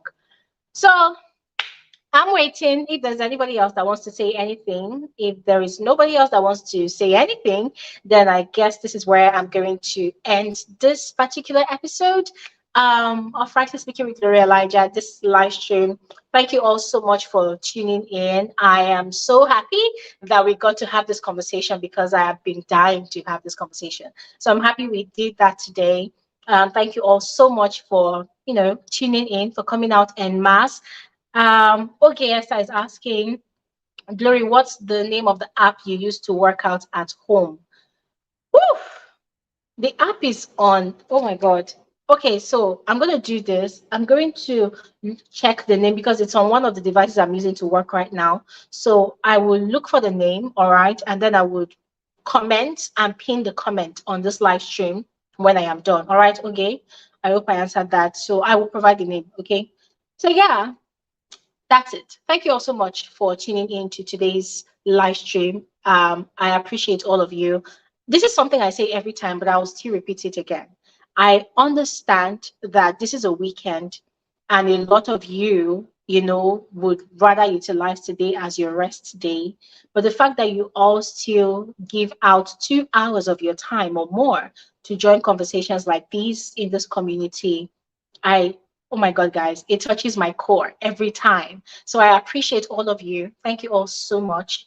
Thank you all so much. I do not take it for granted, never will. Thank you all so much.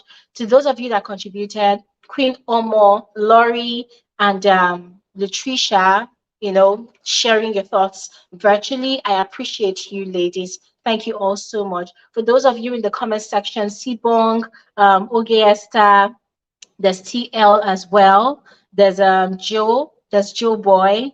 Um, Let me see. There's Zamio. Zamio. There's Chinaza. Vivian. Thank you all so much. There's Azania. There's I saw I didn't want to see earlier. I saw Mola Day. There's Liz Lee. Thank you all so much for contributing in the comment section. And then to those of you that are the silent viewers, Iponeng, the chairman or chairlady of that team, thank you all so much for tuning in, for adding to the numbers. You are all very well appreciated. Thank you all so much. And this is also a quick reminder to those of you that are lovers of Big Brother Niger, that the reunion commences on Monday evening. Yes. The usual time for the reunion is 10 p.m. WAT. So I don't know what time it's going to be this time around, but whatever happens, guys, don't forget our reviews continues of the show. All right. So it's going to be happening on here. So do not miss out. It's going to be happening on here.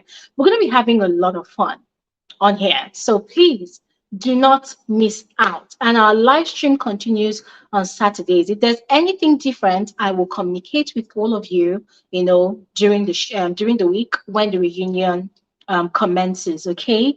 And what else? Yes, my new channel. To remind you all that there are videos on there of my Gambian trip. I know that I've said this a lot, but I'm so excited about those videos because it's quite different from what I normally do on here, on this channel, on Frankly Speaking with Gloria Elijah. So seeing myself in another creative zone, stretching my creativity and going over and beyond to create a different kind of content, guys. It's really exciting for me. It's really exciting. And I want you guys to also experience that with me. All right. So I'm urging you all to please go ahead, subscribe to that channel, and watch my videos, guys. Watch my videos, please. Watch my videos. Okay. So hey, this is where I'm gonna stop talking. It's okay. It's okay. I'm going to stop talking now. It's okay. I know I like talking, but it's okay. All right. So, yeah, thank you all so much once again. Make sure you enjoy the rest of your weekend. Pamper yourselves. Be good to yourselves. And I'll see you guys on another episode of Frankly Speaking with Gloria Elijah.